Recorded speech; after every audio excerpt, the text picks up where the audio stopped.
everybody. Thanks so much. I believe in all of you, and I am confident we can do it. Thank you very much. I have just come from Buckingham Palace, where I have accepted His Majesty the King's invitation to form a government. I know people at home are fed up with politics. I hear you, and I want to be honest with you. We have not been good enough, and we need to be better. We will be. This man has no mandate whatsoever. He didn't stand on the 2024 general election manifesto. You cannot make the biggest change in British politics in 40 years without a mandate from the British people, and it will be only decent, right and proper to call a general election on that issue and to do it now. Our fifth Prime Minister in 4 years. Blimey. And, well, look, we want him to succeed. But will this one be any different? Andy Burnham, the new head honcho, the speed this all happened, I know this is a well-trodden debate already, is actually breathtaking. 1 minute he was Mayor of Greater Manchester. What, a month and a bit ago he wasn't even an MP. The next he's holding keys to number 10 without the country ever really having a chance to scrutinise him in a prospective prime ministerial nothing at all. We really know very little. I think Burnham has to walk a fine line. I think that's probably what's going on, because if he were to sweep into Downing Street and say, I'm going to change everything, I'm going to fix everything, I'm going to do things completely differently to Starmer, then people would say, hold on, mate, we need a general election in that case, because no one voted for that. No one voted for you to be Prime Minister. You weren't standing in the 2024 general election. We've never seen your manifesto. Who the hell are you? That's what people would be asking.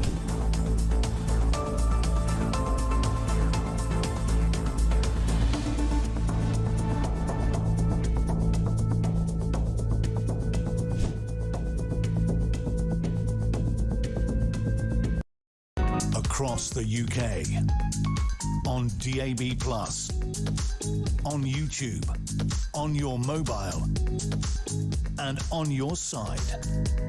This is Talk.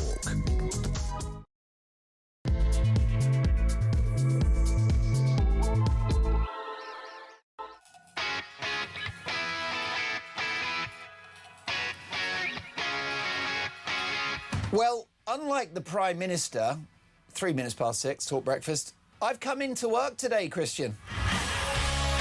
I'll be very happy in a, pair of slippers. Some of those loose gym jams. Welcome to Talk Breakfast. It is Friday, a big show for you. Breaking this morning, barely a week after taking office, and Andy Burnham already working from home up north in Manchester. But how do you rate the Prime Minister's performance so far? Let me know your thoughts. 0344 499 1000. For me, the early mood music is that no one hates the guy. He's a bit more human than Starmer. He's got better hair, nicer teeth. But is he going to improve our lives? Is he going to save Britain? Give me your first impressions of the new PM. 0344 499 1000. Text the word TALK in your message to 87222, or leave us a voice note. Producer Christian loves a voice note because he knows you're busy. Burnham, the story so far, I quite fancy an out of 10 rating. What do you think? Should we do that? Let's be brutal. Come on, let's put a number on it. Meanwhile, drill baby drill, Andy Burnham is planning to accelerate North Sea oil and gas exploration. But is it too little too late? And should the PM be granting new licences? Angela Rayner refuses to pay back her 17 grand severance money, and the BBC bring further embarrassment on the country as they try to prove that Donald Trump caused the January the 6th riots. Let it go! Can you stop embarrassing us? Although good luck with that, because Red Ed is our Foreign Secretary. Yikes.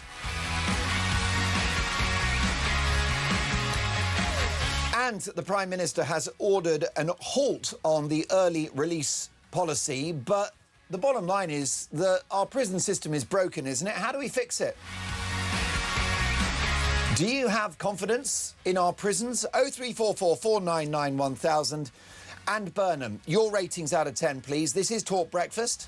You can hear us on the radio, DAB+, in-app and online. You can also watch the show. Head to YouTube, search Talking Up We Pop. Nahar is looking after our TV output today. Christian is in charge. Most experienced producer in commercial speech radio in this country.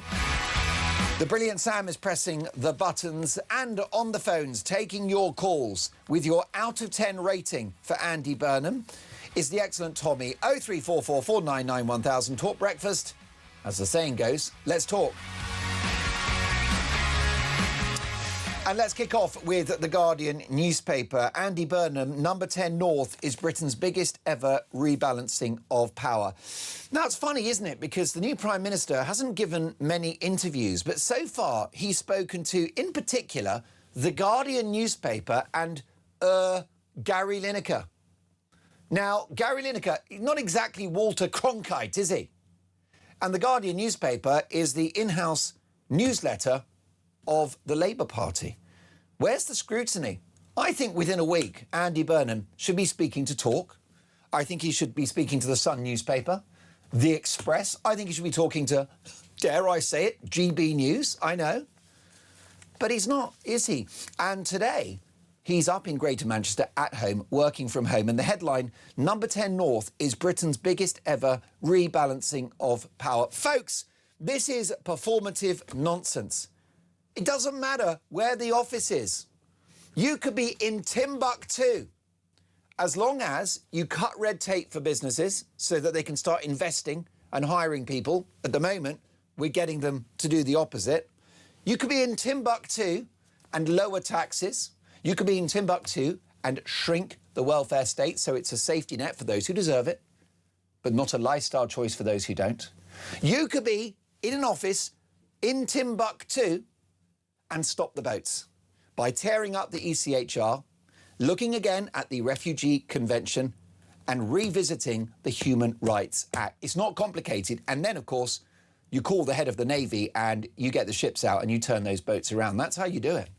And you don't have to be in a special office in Greater Manchester or in London or in Timbuktu to do those things. It's performative nonsense. It's going to cost money, by the way. And let me tell you that there will be civil servants permanently on a train because they're not going to leave their homes in Surrey, in Surbiton. No way. Or Highgate Village or Crouch End. No. They'll be commuting and they'll be giving the taxpayer the bill to ship them around the country. Performative nonsense. We saw it, didn't we, Christian, with the BBC when they moved to Salford. Complete nonsense. They were putting celebrities into taxis and going up the M1 just so we could tick the box of, well, we've got a studio in the north when they're all based in London. Make it make sense. I'm not having this number 10 North thing. And by the way, I believe, actually, that regional government is overrated. I really do. I'm a keen student of political history. Let me tell you that in the 1970s, we had very powerful local government, and we had these crackpot, loony left local authorities. Christian, do you remember the loony left? That was a thing. Yeah, folks, the crazy woke people, that's not new. It's always been a subset of the left. And I'm not talking about the brilliant old school lefties that believe in the redistribution of wealth. No, it's the crazy lefties. And they dominated local government in the 1970s. Mrs. Thatcher re-centralised power. She brought it all back into Whitehall. And the reason why is because the local authorities were profligate, corrupt and incompetent. And the other big thing is they were unaccountable because did you know that fewer people vote in local elections? Which means that they are actually less accountable. Giving too much power locally is actually quite undemocratic. It's very different to Germany, which is federal. And local power is cemented into their constitution. We don't have that. The United Kingdom is a unitary state, and power has always been at the centre. That's the DNA of our political structure. And so with this performative nonsense about, oh, you know, an office in number 10 up in the north. First of all, I find it very patronising to my viewers and listeners in the north that they need their heads sort of, you know, tapped and they need a little, you know, a little bit of a big up. Oh, you know, the North's great too. We'll put an office there, you know, and everything. And then maybe we'll get a Starbucks. It's patronising and it's BS. What is an office in the North going to do for unemployment, inflation, for the highest energy costs in the developed world? You can scrap net zero from an office in the North Pole. So I'm not happy about that. I'm not happy about this work from home thing. I'm actually not that happy that the Prime Minister is at home in Manchester, because I think that when you're a Prime Minister, you should be in number 10, because then you never forget what your job is. You wake up in the morning, you're like, oh, I'm the Prime Minister because I'm in a bed in number 10. And you go to the loo and it's a number 10 toilet. And you walk down the corridor and there's millions of people like the West Wing following you saying, Prime Minister, you've got to read this, you've got to read that. If he's at his residential home in Greater Manchester, it's all a bit cosy, isn't it? The dishwasher's on. You got, you know, there's the telly with loose women, and the kids need a bit of help with their homework. That's not what a Prime Minister is. You should be living the job. If I was Prime Minister, we can but dream, you would not get me out of 10 Downing Street. I don't even like it, by the way, when they sleep at number 11, because apparently the flat, is that right, Christian? It's bigger at number 11. Yeah, well, I don't. You know, my family will have to squeeze into number 10, because if I'm Prime Minister, I work in number 10 and I sleep there. Let's have more front pages before we bring in one of the finest journalists in the country.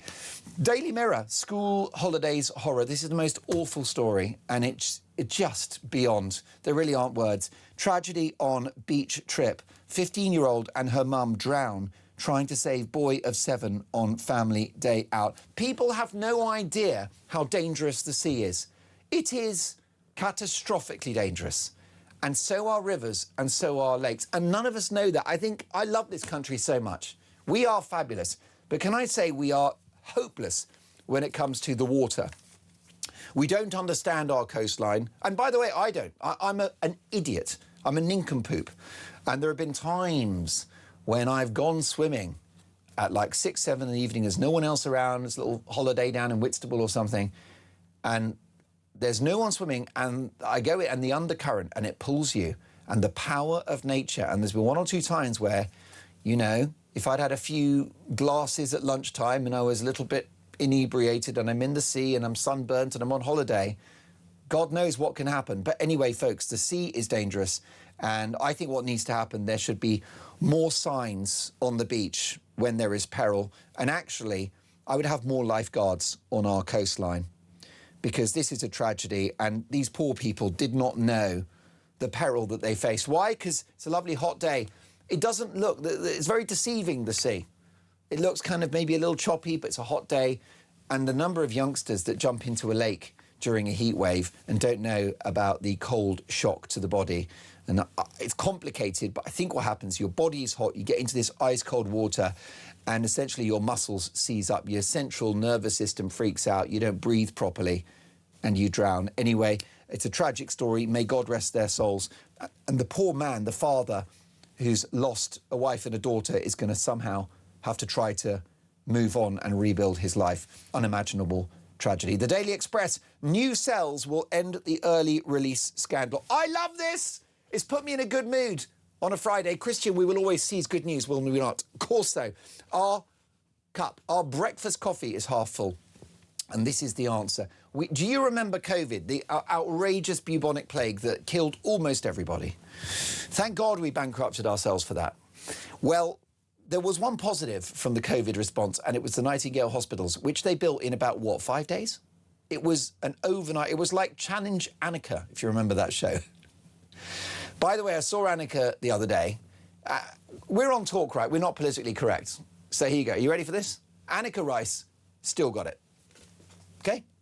Still got it. And lovely lady gave me a smile. I think she was either smiling at me or it was Adrian Durham, who was just to my left up at the News UK canteen. But I feel it was aimed at me. I challenged Annika to a date, and she gave me short shrift. She said, that's not something I'll be doing in the course of 24 hours with a camera crew in a jumpsuit. She said, you can jump. and it's a place where the sun doesn't shine. But look, the bottom line is that they built the Nightingale hospitals very quickly. Why can't we do that with prisons? Here's the detail of the story from Martin Brown, a good friend of mine, brilliant political editor at The Express.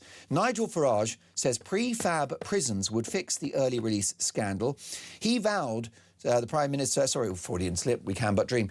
Nigel Farage, the Reform leader, vowed to build Nightingale-style cells within 18 months as Andy Burnham paused Labour's controversial plan to release jailbirds early. What about that, folks? Would you vote for Nightingale prisons? They don't have to be fancy, do they?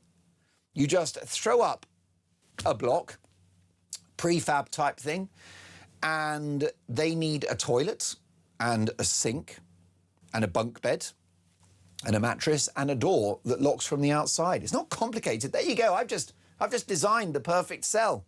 Improv, without even thinking it through. Let's get it done. Let's build those Nightingale prisons and let's keep them. I don't want them to be temporary. Let's keep them permanently. The I-Paper, state pensioners with no other income will be exempt from tax. Sun newspaper, exclusive, ITV's historic signing. I'm a Paralympian, get me in there. This is great news, actually. Adepitan is set to be the first wheelchair user on I'm a Celebrity. He's a great guy, and I'm sure he'll do very well in there. Perhaps he'll win. Should I go on I'm a Celebrity? Let me know. ITV have been calling non-stop, and I've told them, I've explained that I'm in a golden handcuffs deal here at Talk. Christian doesn't want to let me go. And the whole team, I mean, Sam, just the idea of it, losing me for 2.5 weeks, it's not happening. He's got enough problems in his life without me disappearing. The Times newspaper, taxes cut for pubs and clubs to protect working class culture. Can we just call out, before we get our next guest in, can we call out the BS of this wonderful support for pubs? Because when you drill down into the detail, which is what we do at Talk, we don't pursue narratives. We drill down into the detail. Do you want to know the numbers involved? Well, it's going to cost the government £100 million. That's about 11 minutes of the cost of illegal immigration. 100 million, which will save pubs £1,000 a year. Let that sink in. They need £1,000 a day. Are you telling me that £1,000 a year is going to help your local pub that's had to lay off staff because of the red tape and the workers' rights and the minimum wage? Are you telling me £1,000 a year is going to help them with inflation of 3, 4, 5% and the legacy of COVID debt and the bounce-back loans? Good luck with that. And Burnham eager to get drilling in the North Sea. This is more Burnham BS. Maybe that's the old catchphrase this morning, Burnham BS. I'll tell you for why. So you've got this messaging about we're saving the pubs because they will get £1,000 a year. Just think about that. I mean, there isn't a person whose life would be improved with £1,000 a year, let alone a business that employs lots of people. £1,000 a year? Are you kidding me? And then the North Sea stuff is BS too, and I'll tell you for why.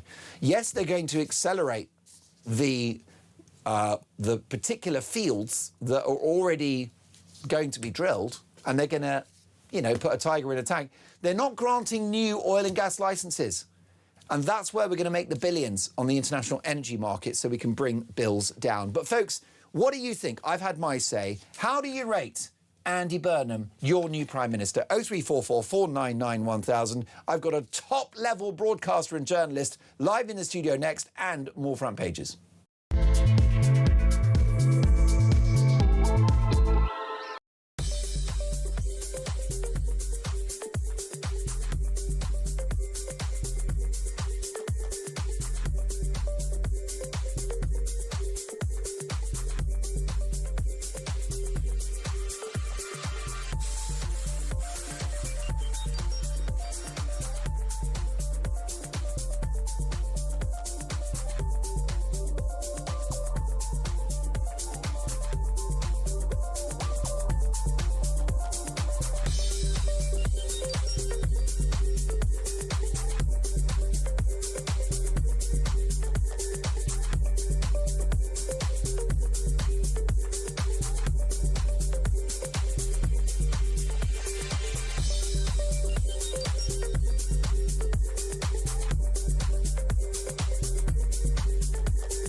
78-year-old Anne Widdecombe was bashed on the head repeatedly with a hammer until she died. Palestine Action is advertising direct action training using hammers. And I'm sorry, but this is what happens when you import not just sort of, frankly, foreign or very un-British sort of cultural issues like Palestine, but when you actually tolerate the behaviour as well. Everybody knows that struggle is typified by brutal violence. We don't want that here.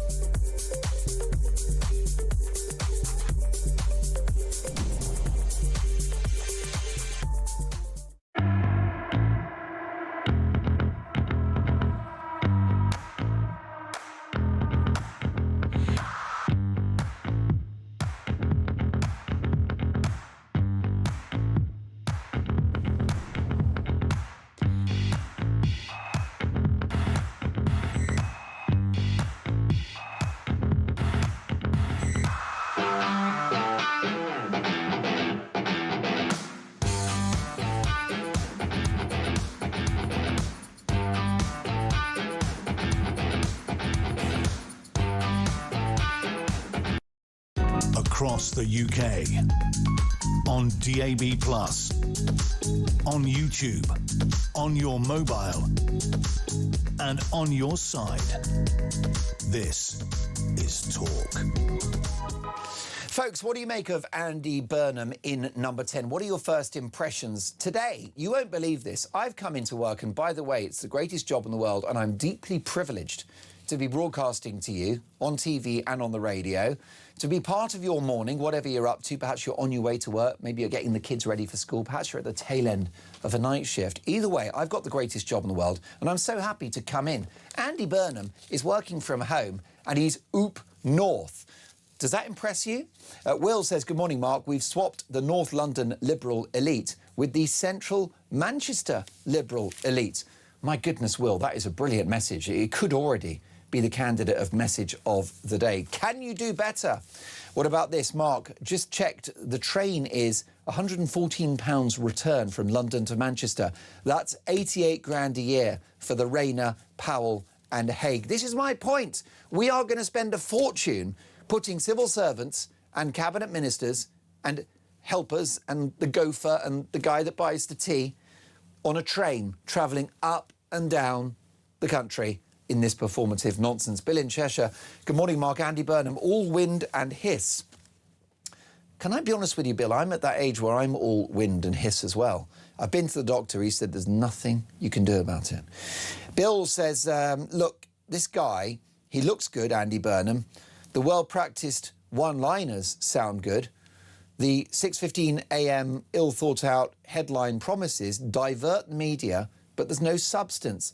He looks like the man without a plan, just a wish list. He will be toast within 6 months. What is your out of 10 rating for Andy Burnham so far? -4, says Will. And this is Glyn in Catterick. Good morning, Glyn. How are you? I went into a Wetherspoons the other day. There was a very lovely man called Glyn. He bought me a pint of Kronenberg, which, I'll be honest, is an outstanding beer, should win many awards. And he loves talk, and he loves our common sense. So if Glyn is listening, big shout out. This is Glyn in Catterick, who says, Burnham is a wolf in sheep's clothing. We see him. Thank you for that. Well, a fox in the hen house is Benedict Spence, and he is a broadcaster and journalist. He joins me now in the studio. Good morning, sir. Good morning. How are you? I'm very well indeed. Lovely to see you. Lots to get through. First of all, can we talk about the Prime Minister, who's barely a week into power, and he's working from home in his Birkenstocks, with his gym jams on, right? Endless cups of tea, loose women blaring on the telly. Is that the right look for a Prime Minister? I know what Andy Burnham's trying to do. I know he's trying to sort of appear more sort of jovial, more down-to-earth, more like the ordinary person, but a caricature of the ordinary person. And I'm afraid to say that that's been the kind of the state of things with the Labour Party for a very long time. That's partly why Angela Rayner is as popular as she is, because they've sort of pushed this as an idea of what it is that ordinary people are and what it is that they like. Is it really the way that the Prime Minister should be sort of comporting himself? Ultimately, I don't think it matters in the grand scheme of things because I don't think he's going to be around for very long. That's, you know, I don't think he's going to be Prime Minister for all that long because I think people are going to see through the shtick. And, you know, this wouldn't have flown, I think, at a general election, most noticeably. It's disappointing. It's disappointing to see, you know, a slightly more sort of slovenly approach to just being. But as I say, it's all part of the act. It's all part of the shtick. It's all part of, you know, moving things back up north to Manchester. I don't think it's going to last very long. Well, I mean, just before you came on air, if you look at the detail, it's all about the small print, isn't it? And this helped with energy bills, right? I'm going to give people some breathing space. Well, shall we look at the numbers, Benedict? Because notwithstanding that it will cost £850 million, it equates to a saving for our viewers and listeners of £45 a year. This is the VAT on energy. VAT on electricity. Yeah. Now, for 6 months. Do you know anybody for whom a saving of £45 in a year will move the dial in their lives? Well, it depends, I suppose, whether or not you can afford a toothbrush. I suppose that's sort of the key thing, isn't it? Can you please not invoke rival networks and rival broadcasters who are not fit to lace my shoes? I know, but if one, say, couldn't afford a very basic staple item and all of a sudden one found oneself with 45 whole shiny pounds, perhaps one could then afford such things. Is it going to affect most people in the grand scheme of things? No.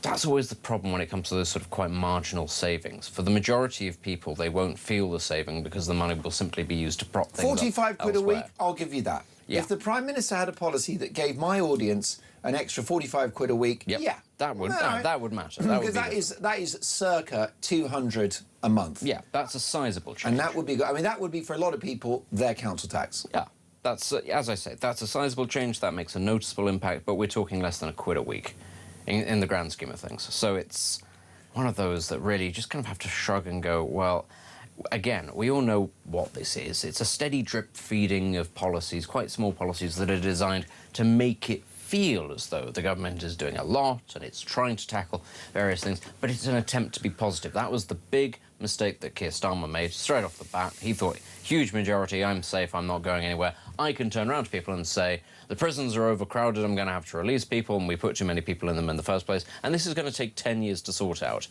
That really set the tone for the entirety of Keir Starmer's time in office. It was negative, it was miserable, and everybody sort of went, oh, I'm not looking forward to this. Burnham is trying to make it appear positive, even though, as you say, if you cast a cursory eye over some of these policies, you'll see it. It's not going to make that much difference. No, and the bottom line is, Christian and I talked about this before we came on air, which is that I don't think there's anyone out there that hates Andy Burnham, and I'm not sure they ever will, because he is more real than Keir Starmer, who was Britain's first AI-generated Prime Minister. He's a natural communicator. He has lived in the regions and he's governed Greater Manchester. You're closer to the public when you're a regional mayor. So a lot of the reason why he's popular is understandable and even justified. But I think there's a difference between how good you are at making speeches, how natural you are in interviews, and the policies that you have. Let's take a listen to our new Prime Minister saying that the cavalry is coming. We're losing pubs. Pubs need to know that, you know, the cavalry is coming. You know, this is, to me, our heritage. It's working class culture. Once pubs are gone, they don't come back. So we've just got to signal what support when we can. That's why I've made this early announcement. This is a significant cut to the business rates that pubs and other venues pay. It could make the difference for a number of venues that are struggling, and it was right to confirm it quickly because, as I say, so much good happens bringing communities together, and when these places are gone, you know, they don't come back, and we can't afford to lose any more. Annually. Folks, this is another example of the performative nonsense of Andy Burnham, and actually I'm slightly triggered, Benedict, by all of the PR that Andy Burnham is enjoying as a result of this policy of scrapping VAT on electricity bills for 6 months, which equates to a saving of £45 a year. Similarly with the pubs. Now, I thought, OK, he's basically slashing business rates for pubs. It's going to cost £1.5 billion, perhaps, because we have a lot of pubs, and the business rates are significant. No, the cost to the Exchequer, to the Treasury, is £100 million. I mean, can you just give us a sense, in the scheme of things, how little money that is? I mean, I think, is it about... I mean, I'm trying to think how many pubs are left as part of the problem. It's less than £1,000 a year. It's well under that, isn't it? And again, it's a bit like the 45 quid for our viewers and listeners annually. How many pubs are going to be helped by a saving of £1,000 in a year? Well, given how many pubs are closing every week, seeing as their shortfalls are significantly higher than that, I would have thought not many. The sorts of pubs that might see a benefit are the ones that aren't struggling anyway. And what I would say is, you said that you're slightly frustrated about the positive PR, the positive spin that Burnham is getting out of this. I don't think that this works anymore. I understand what Burnham is trying to do. As I say, he's trying to make it all appear much more positive. He's trying to sort of push out lots and lots of different things to give an overall appearance of positivity. The problem is when the policies that you're pushing out have such a marginal impact, so to speak, on people's lives, people do realise that soon, and in the sort of the era of social media especially, it's far harder, I think, to hide from the fact that these things don't work. People are able to broadcast in real time how little this affects them. People can see the pubs closing. I think that this is the sort of approach that might have worked, I don't know, 20, 30 years ago in the short term. But now I think it's an outdated approach precisely because you can't hide if you're pushing out these things that are designed to sound and feel good, but that actually have no tangible benefit. People will call your bluff. And isn't this what the left do, which is to give with one hand and take away with the other, to create a problem with red tape, so-called workers' rights, which put workers out of a job, with inflationary policies like payouts in the public sector and printing money, with national insurance on employers, with income tax going up, the thresholds being frozen. You create a range of problems, and then you come with socialism to fix those problems. Well, it is, yeah, the idea is about creating as many dependents on the state as possible, and that means businesses as much as anything else, as well as individuals. And it is about creating a sort of a doom loop where you become reliant on the state entirely because you're so beholden to the state, and the state takes so much from you, but then it gives you those sort of very small areas of relief. Not anywhere near enough to keep things afloat, but that is the idea. It creates that sort of circular situation where you can't do with it and you can't do without it. I totally agree. Yeah, I think the end destination of socialism is bankruptcy. I mean, that does tend to happen. Ultimately, that's what tends to happen. I mean, I know it's the funny joke about Margaret Thatcher saying that that's the problem with socialism, you run out of other people's money. But ultimately, you have to sort of look at what happened to many of the former Eastern Bloc countries and many of the countries of Southeast Asia as well that experimented with communism and socialism and particularly left-wing politics, it leads to a financial crisis. I wouldn't even say that the financial crisis is the major issue that our country faces, though, although that is coming down the line. It's a structural one in terms of the ability of the state to do anything. So we're actually getting to a point now where the contradictions of many of the things that the Labour Party wants to do are beginning to get so heavy that the entire edifice is groaning. And you've got a weird situation where even when the government understands, this thing that's happening is a bad thing and we don't like this because people are really irritated and they're blaming us for it, even if it's not our fault, but we can't change anything because the entire structure that has been created doesn't allow us to change it. And I think you see that with things, for instance, like mass migration, like the illegal migrant situation.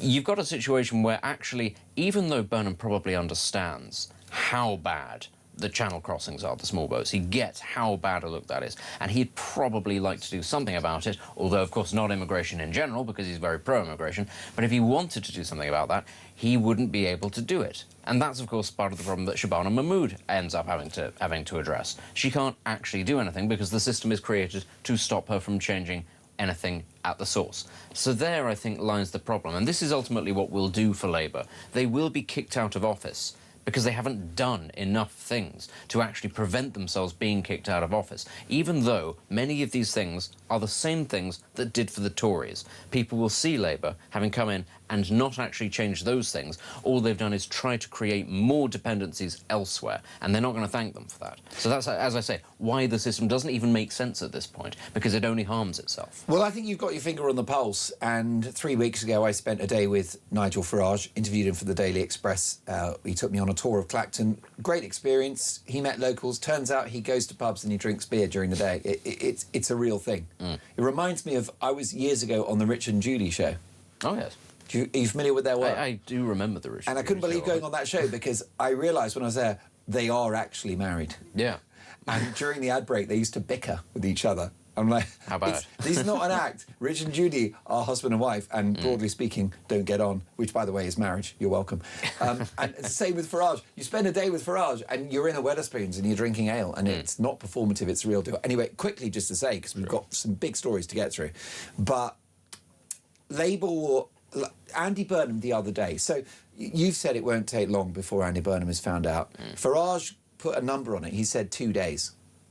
So, but by my measure, that would already have happened. I was going to say, has it already happened? Well, I will say that Nigel was wrong, because for me it was half an hour. And it was the duration of that nervous speech outside Number 10. I've been a performer for 30 years, and let me tell you, I know fear when I see it. And he was bricking it, and he had a wobble in his voice. And to me, he looked out of his depth. And I think he thought, the look in his eyes was, what on earth have I done? Be careful what you wish for. And one of the things he said is, we're going to get young people back into work by investing in mental health. Now, how does that work? This is what the left do. They create a problem and then have a solution. All you got to do to get young people back in work is lower the minimum wage so that it's cost efficient for employers to take them on. Anyway, what do I know? Quick word on UK hospitality. So you know when I said that the pubs are only going to gain £1,000 a year from this support from Andy, who is, by the way, the cavalry. Well, I don't think he's a cavalry. It looks like he's a lame donkey. Because according to UK hospitality, the average pub will still be £4,500 a year worse off by the end of next year, and £7,000 worse off by 2028. And they've said that business rates, which, you know, going to help you with that, the cavalry, the business rates were never the biggest cost anyway. Employer national insurance, minimum wage, energy bills and beer duty all hit harder, and none of those will change. I mean, what are you supposed to do if you're a pub in this situation? Everything is conspiring to make things worse. Along comes Labour, they make it worse.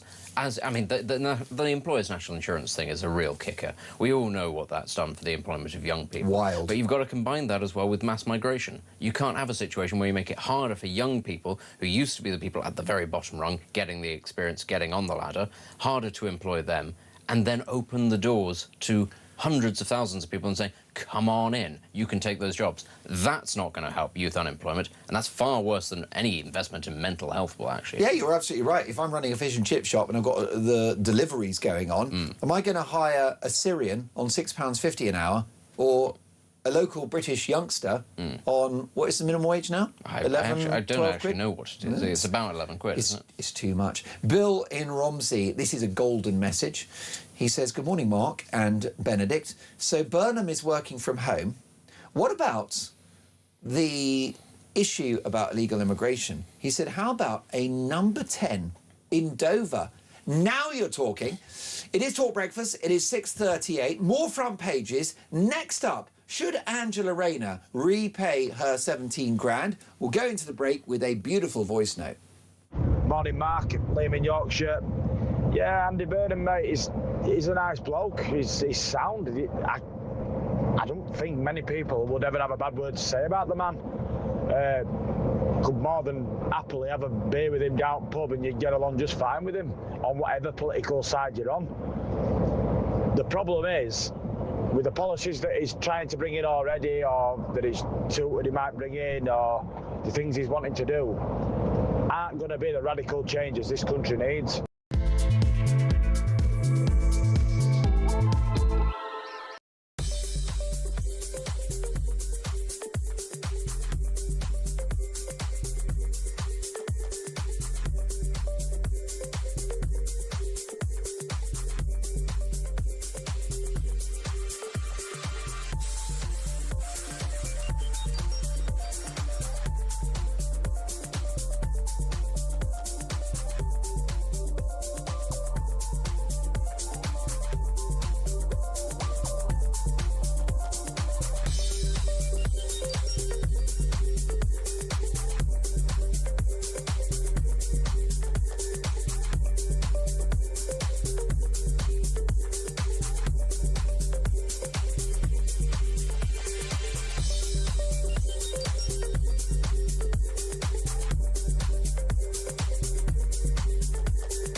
across the UK, on DAB+, on YouTube, on your mobile, and on your side.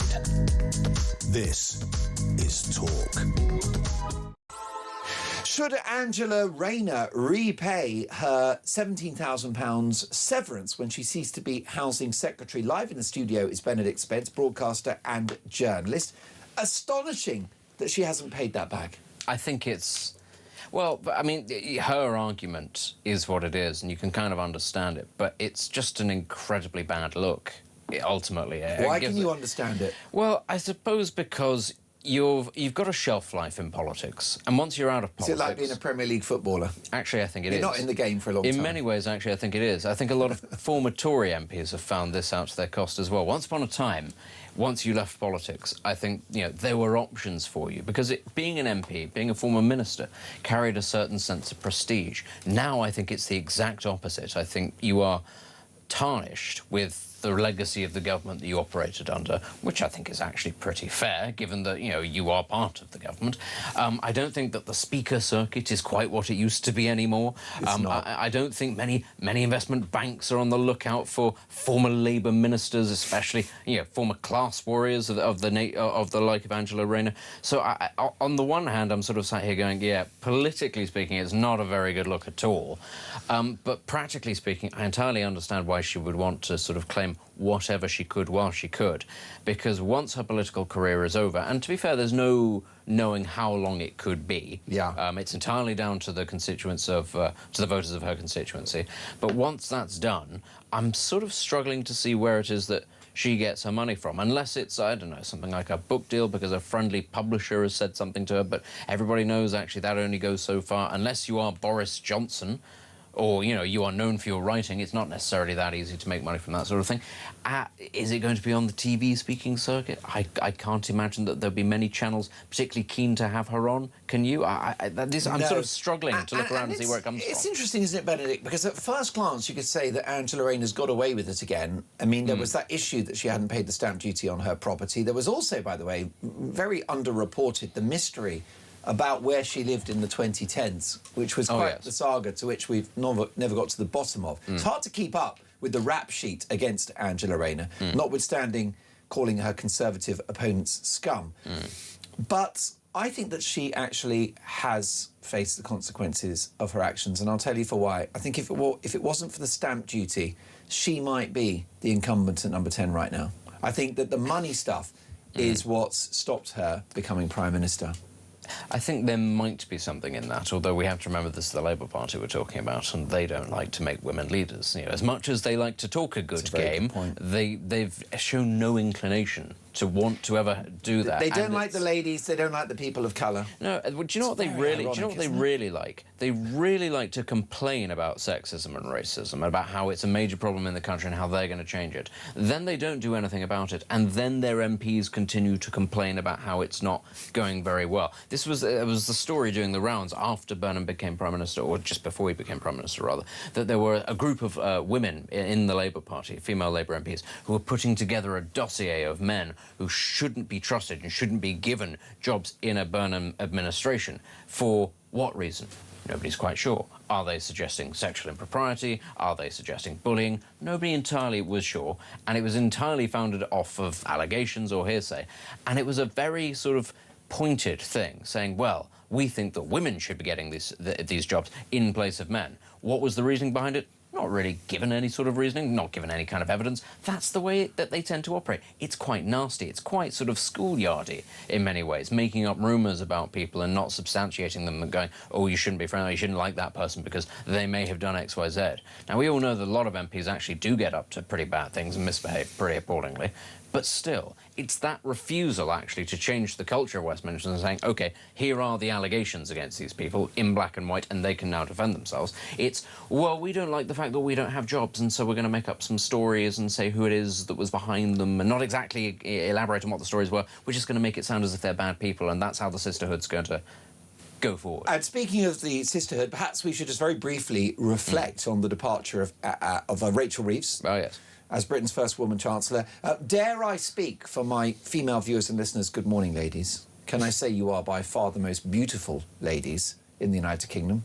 The ladies watching and listening to this show, not just beautiful, but wise and intelligent too, and much brighter than the men in your lives. Can I just speak on your behalf? Would you agree with me, ladies, that you don't care about the gender of the Chancellor of the Exchequer? What you want is the best person for the job, whether it's a woman or not. And in the past, a woman has been the best candidate. I will give you the Iron Lady, who was a much better option for the country than any of the men in that cabinet. She transformed Britain, but not Rachel Reeves. Just briefly, Benedict, just a nanosecond on her legacy. 2 budgets, the Nix raid, the pensioners' winter fuel allowance, the farmers, the private schools. Setting aside Liz Truss's mini budget. Rachel Reeves, worst Chancellor in what, 40 years? Yeah. I think possibly you might even go further. She has been a dreadful Chancellor. She has not been transformative in any positive sense at all. People will only think negatively of her. I think that the saving grace is that they will predominantly remember Keir Starmer as being the disaster. That's the only thing that she's got to hide behind, that she wasn't the man in number 10. That's it. Great line. And she pulled out the urinals, didn't she, at number 11? Oh, yes. They're going to have to reinstall them because there's a man back. I'm afraid he's going to get the job done. How awkward. Look, let's take a listen to Angela Rayner, who's back in the government, back in the cabinet, of course, discussing her 17 grand payoff.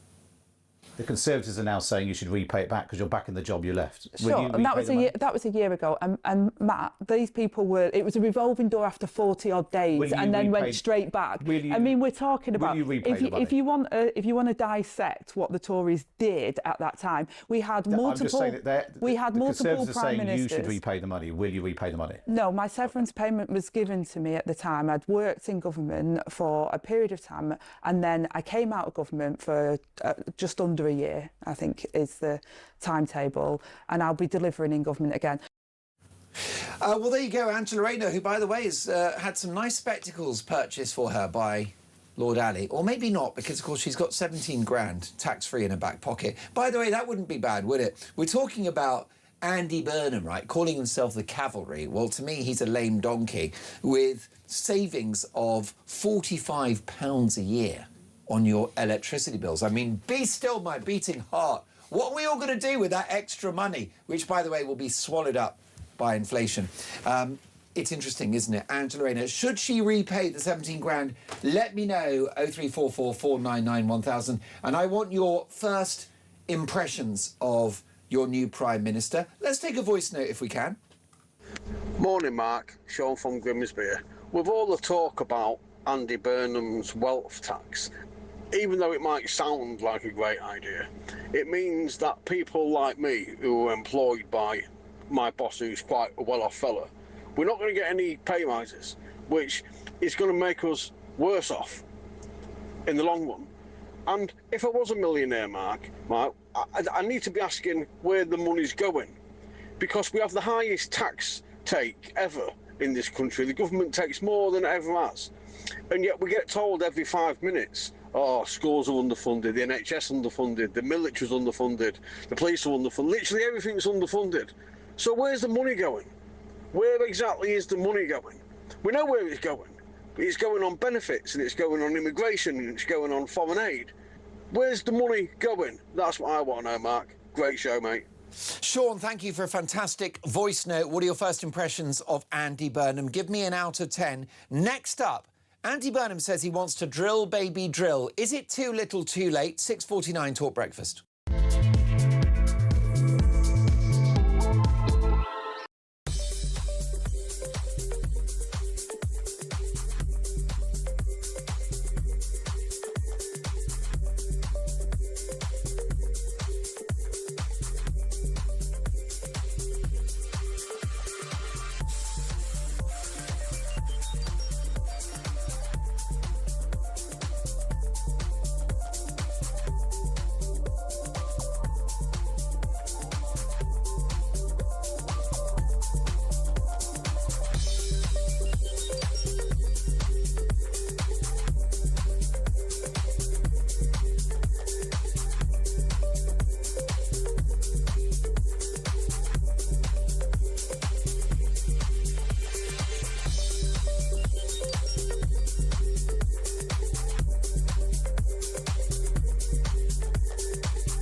breaking news this morning revealed that under the Terrorist Act, 242 people were arrested in the year to June of this year. That's something you can indulge in as to all the people who aren't going to prison because, well, there's no prison spaces. This is a talk exclusive. We've been looking at...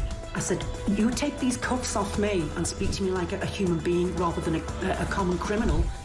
You're just left wondering, do these people who lead us actually hate Britain? Yeah. Do they not love our country and everything that we've stood for? Across the UK, on DAB+, on YouTube, on your mobile, and on your side. This is Talk. You are listening to Talk Breakfast at 6:51. Front page of the Times, which is the paper of record in the United Kingdom. Burnham eager to get drilling in the North Sea. Andy Burnham is ready to move quickly to scale up North Sea oil and gas production as a decision on drilling at Britain's biggest undeveloped sites is due within weeks. Now, I don't want to be Benedict Spence, a party pooper, because I want us to drill, baby, drill. By the way, I'm not a monster when it comes to the environment. All I'm asking for is the 90s position, which is an energy mix. Does that make me far right? Yes, absolutely. I'm afraid so. Absolutely. Wanting diversity of anything other than diversity is our strength is fascism. That's what you have to understand. Before net zero, yes, it was the established consensus that fossil fuels won't be there forever. This was something that I was taught at school before woke in the 80s. My geography teacher, Mr. Chapman, who's a lovely, lovely man and a very bright man, and he obviously did a good job. Look at me, I turned out brilliantly. Yes. And Mr. Chapman said there's a limited amount of fossil fuel. We're going to need alternatives at some point. So in the 90s, the position was oil, gas, bit of coal here and there. Coal, even when I was a kid, coal was the least good option, which is why we closed down so many mines. And then we would have solar panels, we'd have some windmills, wave technology, and nuclear. But the issue we've got now is the mood music from Burnham, who's up there in the north today, number 10 north. He wants to win back the Red Wall. They don't like net zero. But I would argue that this is pretending to scrap net zero. Because whilst he's going to accelerate these fields that have already been optioned for drilling, he won't be granting any new oil and gas licences. So, again, is this more performative nonsense? It is, although I think he's in a difficult position with his party. His party is completely signed up to the idea of net zero. I mean, having replaced Ed Miliband with Miata Farnborough, that's, I think, a sign that he's not really deviated from it because he understands the mood of the party. She's actually even more all-in, isn't she, with net zero? Much more. She's completely devoted to it, and she thinks actually we should all be going a lot faster than we are towards net zero.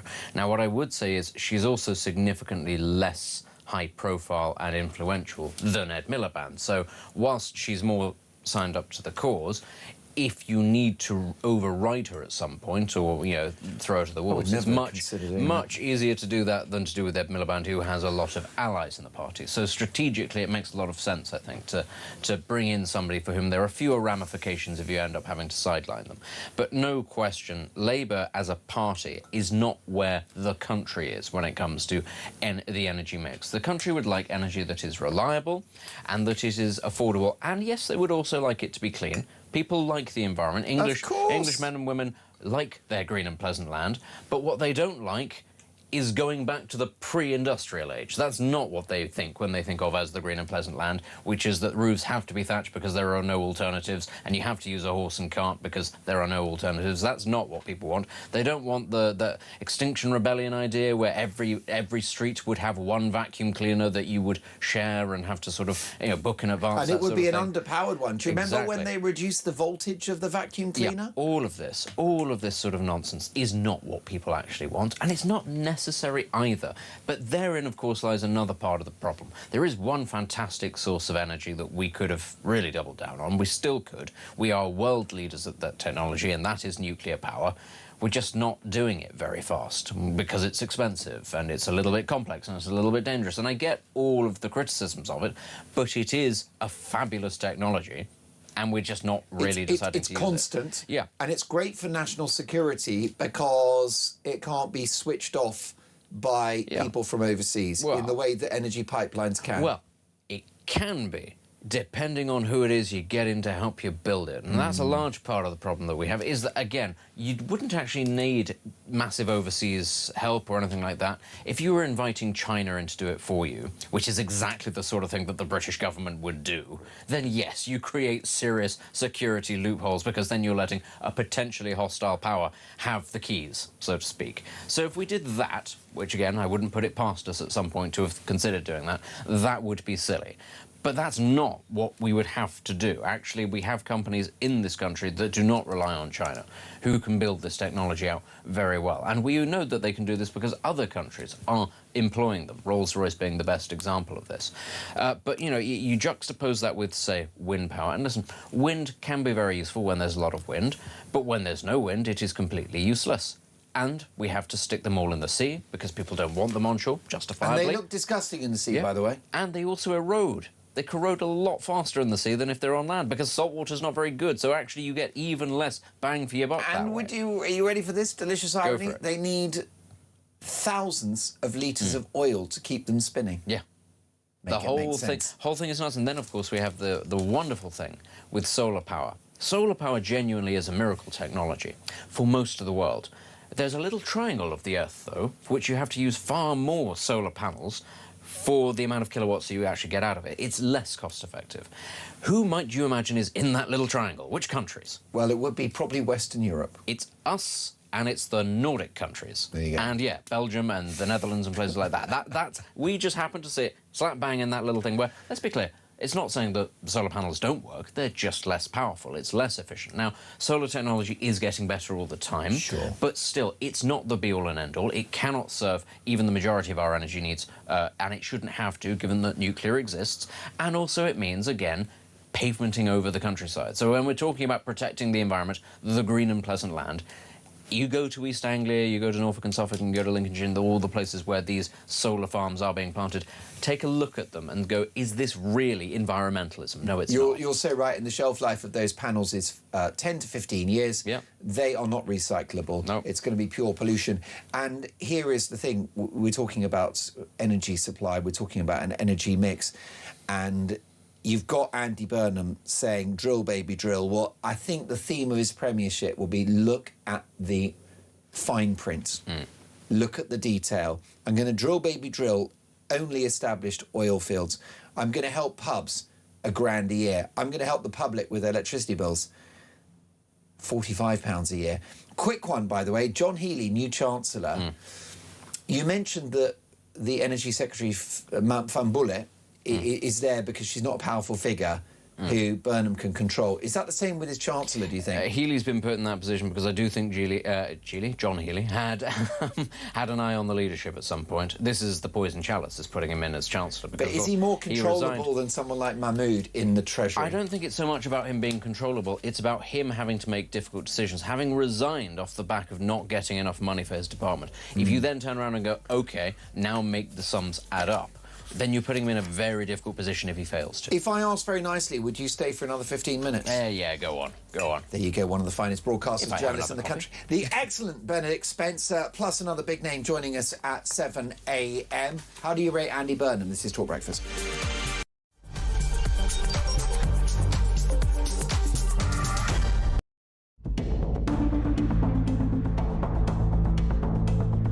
It is therefore my honour to declare that the duly elected leader of the Labour Party is Andy Burnham.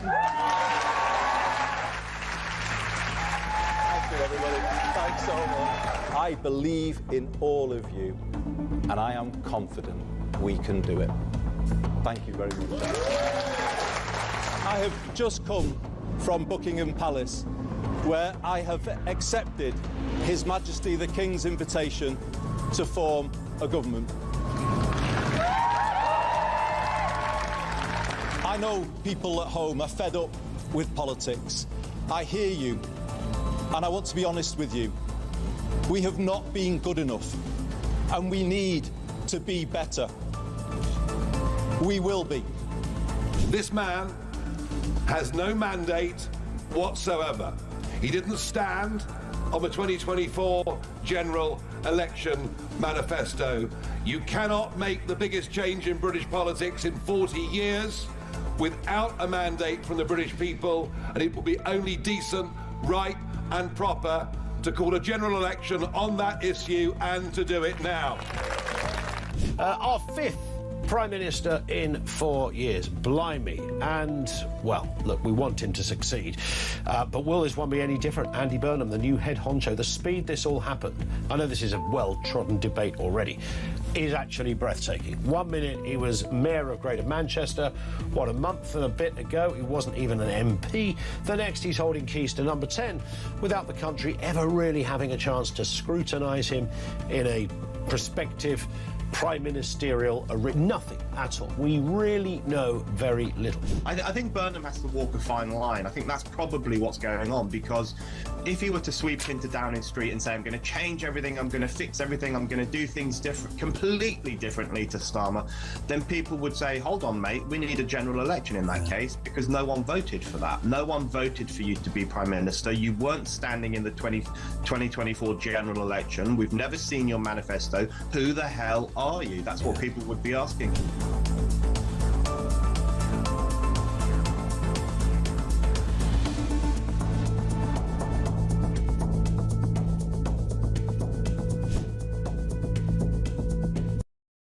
Across the UK, on DAB+, on YouTube, on your mobile, and on your side.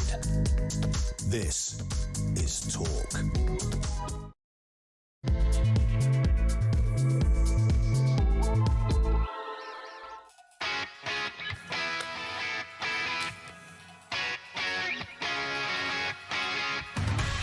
Three minutes past 7, Mark Dolan, Talk Breakfast. Happy Friday, one and all. Welcome to the show, and a big 3 hours to come. Breaking this morning, barely a week after taking office, and Andy Burnham is already working from home up north in Manchester. Will number 10 North make a blind bit of difference to your lives, or is it performative nonsense? And how do you rate the Prime Minister's performance so far? Do you want to give me an out of 10 rating for the new Prime Minister, Andy Burnham? 0344 499 1000. Text the word TALK and your message to 87222, or leave us a voice note. Andy Burnham, your first impressions. Meanwhile, drill, baby, drill. Burnham is planning to accelerate North Sea oil and gas exploration. But is it just a headline as the government refuse to grant new licences in the North Sea? Meanwhile, Angela Rayner refuses to pay back her £17,000 severance pay. Should she return the cash? And the BBC tried to prove that Donald Trump caused the January the 6th riots. Just how much embarrassment is the corporation bringing to this country? Let it go! You doctored his speech. You indulged in misinformation and propaganda. Say sorry and move on. Unfortunately, sorry seems to be the hardest word for Auntie. And the Prime Minister, Andy Burnham, blocks the early release programme. But is Britain's prison system broken? It's all about your opinions. 0344 499 1000. The excellent Tommy is taking your calls. So much to get through, and Andy Burnham, barely a week into power. What are your first impressions? Here's a voice note from Trevor. Good morning, Mark. Trevor in Harrow here. Yeah, Andy Burnham, sure is a nice bloke down the pub, but he's yet to mention one thing about the small boats and how he's going to stop them. There is no plan. Great show, Mark. Trevor, thank you for that. I do agree. So far, in my view, it is performative nonsense. I don't think you need an office in the north of England because we have something called the internet, if you've heard of that. So it actually doesn't matter where you are. You could be in the Bahamas as long as you have the right policies. which is to scrap net zero and go for an energy mix, which was mainstream thought in the 90s, to lower taxes so we can have national income, which you can give to poor people and pay for public services, to end illegal immigration, which is a national security, financial and societal disaster. It's not complicated, is it? Live in the studio, I'm delighted to welcome the broadcaster and journalist Benedict Spence. And down the line, we have Fleet Street legend, former Sky News host when it was good, and elite-level journalist Linda Jubilee. Good morning, Linda. Good morning, Mark, and good morning to you both as well. Listen, we want to give Andy Burnham a fair crack of the whip. I'm going to be reasonable here, Linda, and say that I don't think anyone hates this guy, and I don't think they ever will. He's a personable individual. He's not stupid. He did quite well in Greater Manchester. He's a popular figure. But it's all going to be about the policy, and the devil is in the detail. Completely. He's got to concentrate on policy now. There is, as you say, he does have charisma, which Sir Keir Starmer sadly lacked.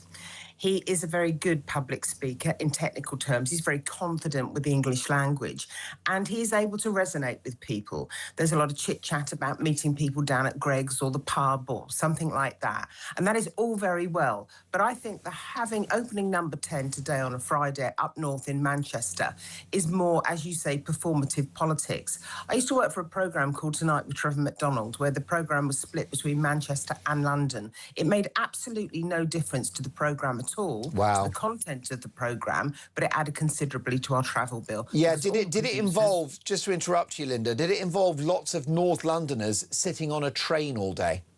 We were always on a train. That was the joke in the office. I was particularly always on a train, always on a plane, always on a ferry somewhere, never at my desk, because I was in a constant state of motion. But it made no difference to the stories, because the stories, A, happened all over the world, and B, they could be edited anywhere in the world. They could be satellited in anywhere in the world. And today it's even easier. We know you don't always have to be in an office.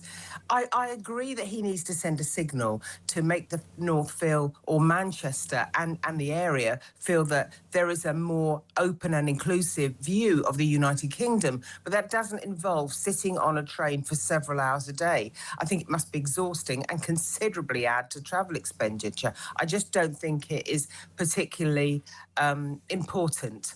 And actually, working from home, although I do agree with it sometimes for a while, is not a particularly encouraging sign to send to people, because I think that more, particularly young people, shouldn't be working from home because they need the contact with the working community for real. I think that's a really good point. And Linda, do people in the regions appreciate the idea of this local office? I mean, does it boost the North to have this office up there? Well, they say that politics and indeed many things are about perception. So it could be that in the minds of some people, it does make a difference. And therefore, that is important, because perception leads to reality. A lot of people believe that concept really does matter. So I think it might matter to some people. It certainly might matter to some of the voters who are, living with hope in their hearts, shall we say. But I think all the marketing phrases, all the charisma and all the politics in the world aren't what we need right now. We need very, very tough policies, and we need to accept that the next 3 years are actually going to be very hard. A lot of the big policies now have considerable funding gaps. So what we don't want to see is a lot of performative politics and the fact that we may be living on the never, never. I totally agree, and I'm going to invoke the catchphrase of one of Bill Clinton's chief advisors in the 1990s, "It's the economy, stupid." Live in the studio, far from stupid, in fact, elite-level broadcaster and journalist, is Benedict Spence. Benedict, what are your first impressions of Andy Burnham, Prime Minister? I mean, right now it's all an attempt to spin. That's what it is. It's an effort to try and portray somebody who is jovial, somebody who is in touch, somebody who wants to change the country fundamentally, but to a slightly more sort of soft, familial sort of setup. He wants everything to be a lot more pleasant, ultimately. And The problem with all of this is that we all understand what it is. It is because Keir Starmer started off so badly on such a poor footing about coming out and saying, this country is in a mess. It's going to take a lot longer than we thought. It's going to take 10 years. We've had a look underneath the bonnet and the financial black hole is giant and it's growing and we're going to have to release all the prisoners. It was nothing but negative story after negative story. And to be fair, none of that was a lie. It was all true that all of these things were there and that they were very bad and that it was going to take a very long time to deal with. But I think the problem is it set the mood so negatively, so early on, that he only made it difficult for himself. There was absolutely no respite with his backbenchers, with the press, and by extension with the public. Burnham is trying to do a very different thing. He's trying to make it all sound much more friendly, much more optimistic. The problem is, because we've all just suffered through the last 2 years of Starmer telling us just how bad everything is, there's no way of fooling us, actually, that things are going to get better very quickly. Linda? Yep, honestly, Benedict is absolutely nail on the head there. That is exactly what's going on. It's what you would expect Andy Burnham to do, but fundamentally, it is not going to turn things around. By the way, it's James Carville who said, I believe... Oh, that was it, yeah. And I think that he's obviously correct. The thing that actually matters to people is their grocery bill, the pound in their pocket. Pay attention to these things. And Andy Burnham does know that. He knows that he has to reduce the pain of inflation right now. There's a slight bounce this week, I think, of 0.1%. Rise in the economy and the growth of the economy. Yeah. But that won't stay that way, particularly now that, you know, I think over the last few nights we've had trouble and strife in the Middle East again. Now we can expect more problems in the Strait of Hormuz and therefore more problems with energy prices again, which means that we do have to drill in the North Sea. I wasn't completely in favour in that several years ago, but there's no question that that has to happen now. And he will become between a rock and a hard place once he gets into those very big areas of spending and those very big areas of controversy. And drilling is one of them. Defence spending is another one. And also, what are we going to have to spend on social care for our elderly population in particular, which is a growing sector of the population? And what do we do about just the fact that we are living beyond our means? Those are the big issues, and no amount of tinkering around the edges is going to make any difference at all. Couldn't agree with you more. Let's take a listen to the Prime Minister, who's described himself as the cavalry when it comes to pubs. 3 things you probably already know about me. I go to a lot of gigs, I do like a pint, and I have been known to give a DJ set from time to time. Well, today's announcement is very close to my heart. I'm giving thousands of pubs, clubs and music venues a 20% cut in their business rates. These places deserve my support, our support, and they're getting it. So maybe I should do another DJ set soon to celebrate. Cheers and have a good weekend, everyone. Now, the issue I've got, Linda, without popping the balloon or relieving myself on the chips, is that when you look at all of the positive PR around the Prime Minister this week, none of it stands up to scrutiny. So, for example, he's going to help the pubs to the tune of £100 million a year, which you know as well as I do is a trivial amount of money. That is small change. It is a rounding error, £100 million in a year, which equates to a reduction in costs for your average pub of £1,000 across 12 months. Well, if you speak to some landlords, they need £1,000 a week, £1,000 a day by way of support. UK Hospitality have actually predicted that pubs will be £4,500 worse off by 2027 because of the national insurance tax rate, because of business rates, and because of the red tape and the workers' rights. So that's a big issue. Then you've got drill, baby, drill, but it's only the existing oil and gas fields, no new licences. Then you've got the cut in electricity. The VAT for 6 months is coming off electricity bills. Sounds lovely. It will save our viewers and listeners £45 a year. So we're getting a lot of headlines, but thin gruel in reality. Yeah, but how is that final cut you're talking about actually funded? That's funded from money that was originally going to be a grant to companies who were dealing with climate projects, and now it's going to be a loan. And so they're saying, well, it'll be paid back and we can use that money. That's a dodgy kind of accounting to me. That's not really dealing with real money. And that's the complaint about the defence black hole as well.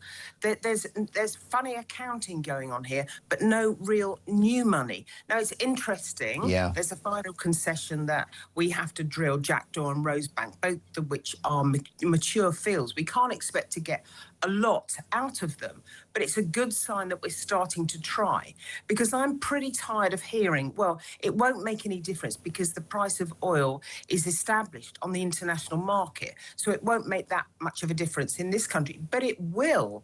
The point is the price is set on the international market, and it is true that we are takers and not makers of oil and gas, but at the end of the day, that extraction means three things. It means tax revenue, it means jobs, and it means greater security, because we are now living in a different world. That toothpaste won't go back in the tube. We won't suddenly go back to living in a safer world. There's absolutely no sign of that in the short and medium term. If we really have moved from an era of great powers into an era, away from an era of rules-based life, international rules-based order, then I think that we have to secure our energy supplies properly.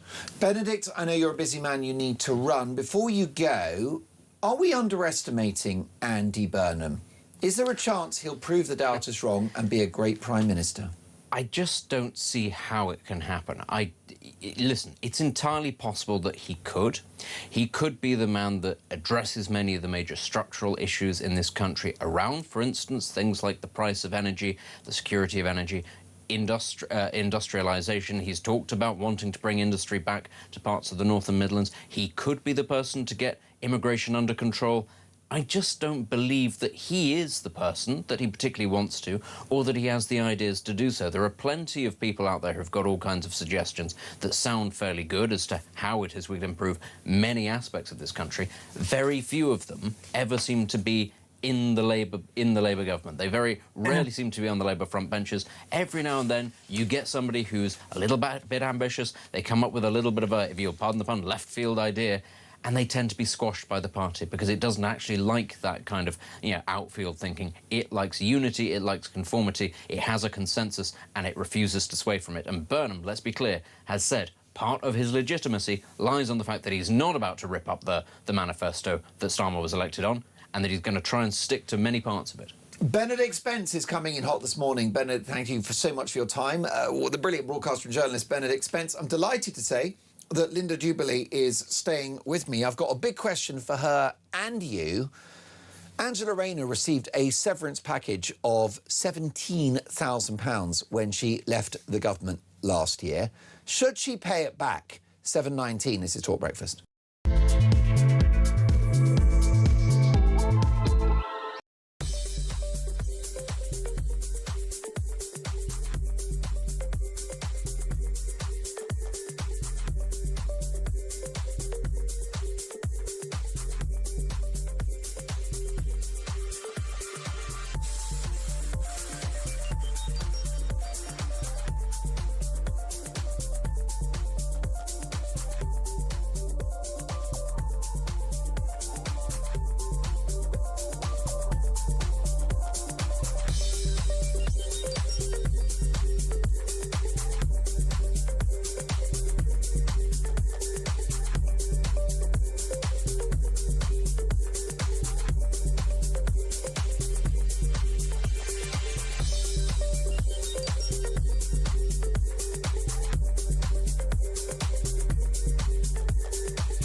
I was sat in the tent and he was showing me through photos of his phone, scrolling through.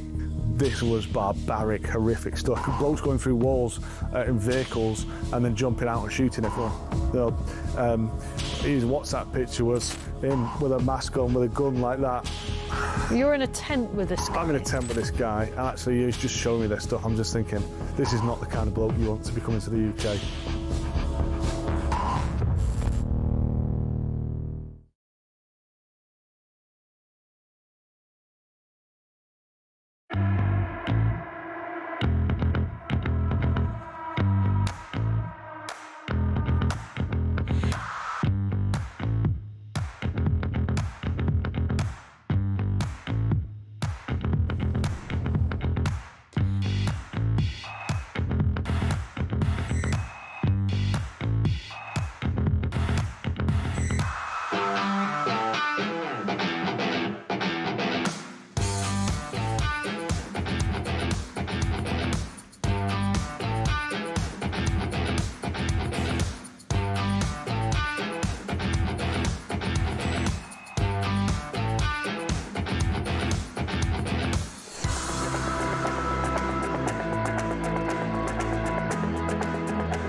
Across the UK, on DAB+, on YouTube, on your mobile, and on your side.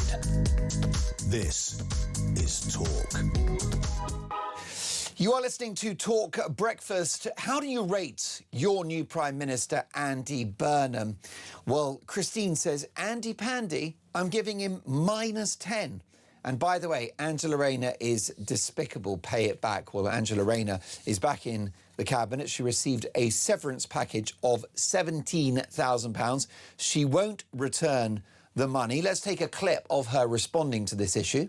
The Conservatives are now saying you should repay it back because you're back in the job you left. Sure, and that was a year ago. And Matt, these people were. It was a revolving door after 40-odd days, and then went straight back. I mean, we're talking about if you want to dissect what the Tories did at that time, we had multiple. Multiple prime ministers. You should repay the money. Will you repay the money? No, my severance payment was given to me at the time. I'd worked in government for a period of time, and then I came out of government for just under a year, I think is the timetable, and I'll be delivering in government again.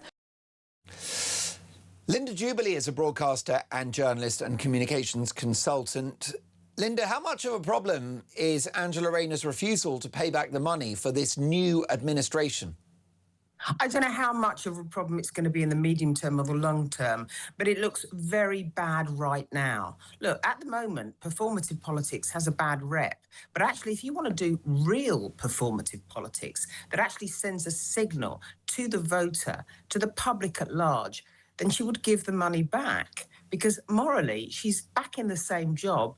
She's back there after less than a year, and she's taken £17,000. How far do you think that would go towards helping the average person with their grocery bill? The answer is a long way. Now, she's got to start sending a signal that she actually empathises with the people, with her voters. And I think not paying the right level of tax, not repaying the money she got. I'm not saying other people shouldn't have done it as well. She made a very good point there. But morally speaking, why not give the £17,000 back? It's been a great 24 hours because the excellent Linda Jubilee appeared on the Mark Dolan show on YouTube, which is my royal channel, dropping plenty of truth bombs. And I hope you'll do the same here on Talk very soon. Linda, have a great day and thank you for joining us. My thanks to broadcaster, journalist and communications consultant, former host of Sky News when it was good, Linda Jubilee. Folks, why hasn't the new Prime Minister said anything about illegal immigration, which the last time I checked was a national security, societal and economic disaster? Let's get the views of Kevin Foster, former immigration minister. Good morning, Kevin. Morning, Mark. Great to have you back on the show. The Prime Minister has been deafening in his silence on this issue. Yeah, it's a surprise one, particularly given he represents a red wall constituency, Makerfield, where, well, he did very well in the by-election. You know, let's remind ourselves, I think Reform got 51% of the vote there back in May. We're seeing constant stories about the impacts of illegal migration here in this country, not just in terms of hotels and housing, but in terms of people being convicted of criminal offences. And it's one that's driven a lot of traditional Labour voters, a sort of a patriotic left. You know, those who perhaps might agree with Labour more economically, but who are proud of the country, want to see good law and order policies, and hence a lot of them voted for Brexit. You'd have thought there'd be a bit more on it. However, what I would say is the one thing he has said on it is reappointing Shabana Mahmood, which is an indication that he plans to press ahead with some of the more controversial plans for Labour. I'd like to see them go further, but certainly for Labour, they were quite controversial. Her reappointment perhaps says something on this, but it's still surprising he hasn't thought he does need to say something on the issue of boats and on the border. There's a tension, isn't there, between where those red wall voters are on illegal immigration and where his party is? Absolutely. You'll have Labour MPs who will be more likely to be from the sort of metropolitan elite, you know, not see it as so much of an issue, will believe many of the stories that apparently there's some great oppression in France that people need to flee, whilst at the same time thinking partly that we should rejoin the EU because France is a great place to be. But versus those who really see the impact of illegal migration, you know, the communities where the houses in multiple occupation are that people end up being housed in, who see the unfairness of, you know, their lives being difficult, but then seeing someone who's arrived in a boat ending up in a hotel. And, you know, I'm not going to sit here and say this was perfect under the last Conservative government either. There was clearly need to go further and do more then. There's going to be a need to go further and do more now. I'd say maybe he's planning a speech. Maybe there's something big he wants to do on it. But there is that tension in the Labour movement between traditional Labour voters in the north, Kevin, and what the type of person becomes a Labour MP. Maybe this, maybe that, shoulda, woulda, coulda. The fact that he hasn't said anything about it, I think, is significant. I think it's telling. It is. He'll be hoping that we don't talk about this issue much at all. But I'm afraid for him, as for previous prime ministers, events will dictate. And when there's scenes of people arriving on the south coast, we've seen one of the biggest boats, with rumour of perhaps potentially a record boat individual boat arrival, then the pressure will come on. And as you say, it's already been called Burnham's boats. If he doesn't want that to stick, he's going to need to deal with this issue, and that is going to mean real legislative change. You know, you can't deal with this issue with vibes or a great new slogan. And of course, Kevin, you've dealt with this issue at first hand as a former immigration minister. I'm on the record as saying that illegal immigration is a national security, financial and societal disaster. Can you just break it down for the hard of thinking about how much of a problem illegal immigration is? Because I've got so many friends on the left, Kevin, who don't live on a street that's got HMOs, who don't live near a migrant hotel, who are not in a community where job prospects are worse because of folk working in the black economy. Can you explain to those who are in denial about this problem why it is so huge? Yeah. Well, let's start, Mark. Some people try and talk about percentages versus legal migration. Yeah. Well, let's start. Let's debunk that one. Most of us, if someone's coming to work in the NHS as a fully qualified doctor, or is going to study at a university where they are a top-end student, that's a very different impact for a local community than someone who's literally sort of randomly brought themselves to the United Kingdom. In terms of national security, you know, we are seeing people whose background is sketchy. They've paid a criminal gang to smuggle them into the UK. Let's remember that. They've paid a criminal gang. Their transport has been facilitated as part of a criminal enterprise to the UK. It's not hard to see that then means some of the people coming a part of that group will be dangerous, or will be people who don't see abiding by the law as an important thing to do or as a value they have, because they've just broken our law in the first action that they did in coming in to the UK. Societal-wise, you see many councils are facing pressures on housing people. Part of that will be because, of course, landlords who can take a contract with the Home Office are people who aren't perhaps taking a contract with their local council to house people. So that does create a direct tension in terms of housing supply, particularly the sort of housing in multiple occupation, between councils looking to house people and the Home Office needing to house asylum seekers. Then finally, societal. Yeah. You know, this just rips away at the social contract. The idea that, you shouldn't just be able to cheat your way round the system. And we all know that the reality is people are coming here to game the system. There is no human rights claim or asylum claim that you cannot make in France that you can make here. If you have a genuine issue about your own safety, you could make an application in the European Union. Yeah. And as I say, a lot of people who say this doesn't matter say the European Union is a great place to be, but apparently not for people who decide they want to come here instead to make their asylum claim. So those are the things that are there. It is gnawing away.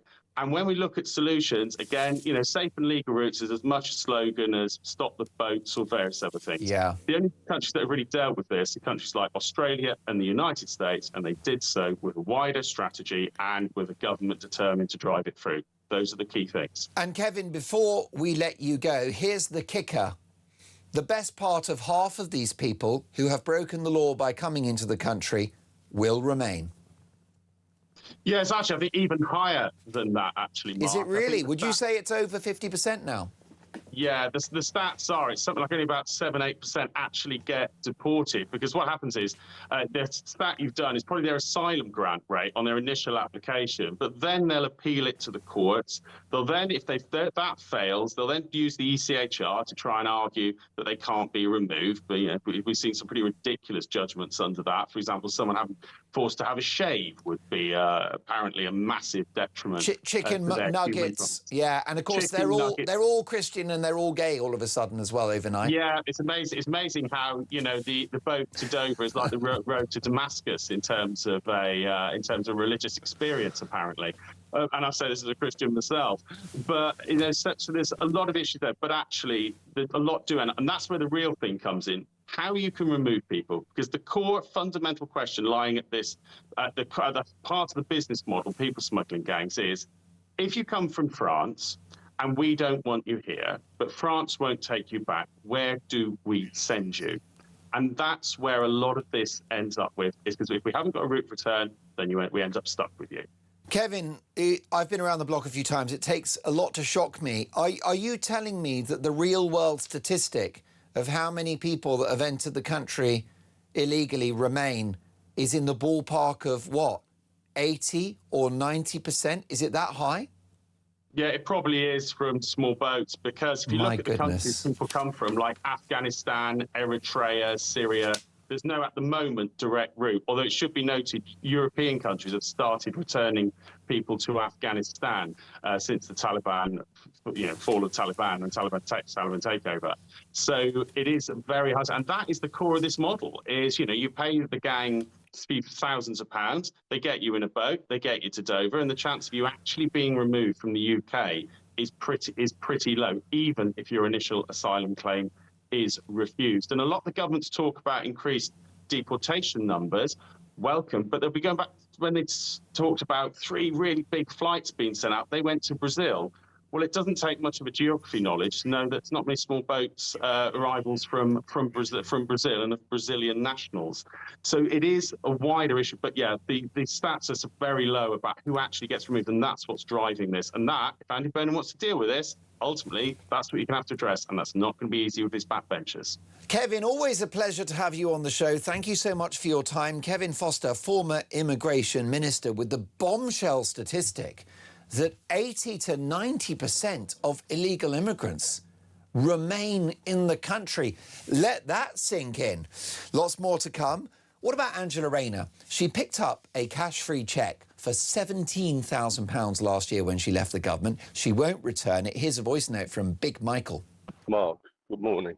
Angela Rayner giving back that £17,000. You're kidding, aren't you? That's what she used to pay off HMRC in the deal she got to make the problem go away. So that £17,000 is the money she gave to the taxman that was given to her by the taxpayer. So she didn't really pay anything, did she?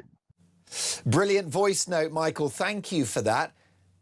Is Gary Lineker a wild hypocrite? That's next, 7:35, Talk Breakfast.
across the UK.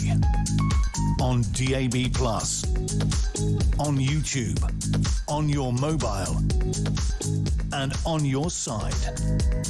This is Talk. Gary Lineker wants a wealth tax. He's willing to participate in that policy, but do wealth taxes work? Who better to ask than Britain's favourite economist, broadcaster and journalist at The Telegraph, and of course, the brilliant writer on the Substack, When the Facts Change, Liam Halligan. Good morning, Liam. Morning, Mark. Good to be with you. What do you make of this letter to which Gary Lineker is a co-signatory, calling for higher taxes for the wealthy? I think it's a lot of virtue signalling, if I'm honest, particularly from Gary Lineker, who, of course, had a very high-profile spat with HMRC, in which he was awarded millions of pounds and luxuriated in that decision. And anybody who wants to pay more tax, I mean, there's a box in the form on your tax return. If you want to pay more tax, pay more tax. Anyone can do that at any point. You don't have to shout about it. If you want to give money to the government, buy gilts, lend money to the government and forego the repayment. I mean, there are ways to do this. A lot of this is about branding. A lot of this is about marketing, positioning. It's pretty cynical, I think. And the issue is that wealth taxes sound great. The rich can pay their fair share. But in reality, wealth creators are mobile. They have broadband internet, they've got private jets, they've got homes overseas. They have, the top 1% of the income earners, they pay 30% of all income tax, and the top 10% of income earners pay 6% of all income tax. So if you want to engage in class war and sort of middle-class neurosis, and you want these people to leave the country and you can wave them goodbye from the citadels of student politics and journalism, then you really don't understand the public finances, because you need literally thousands of median income earners to replace each of these people when it comes to tax revenues. So it really is silly to push these people out of the country.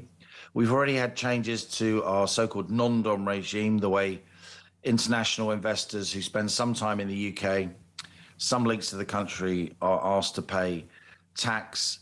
That's seriously undermined our revenue base at the top of the income distribution. And as you say, Mark, around the world, lots of populist politicians have introduced wealth taxes, and then they've been withdrawn because they're extremely hard to administer. They don't bring in all that much money. And there's a lot of evidence from around the world that in net terms, they actually lower revenues because they put a huge sign over your country that you're not open for business. They detract from international investment. They detract from people setting up their businesses and their lives here.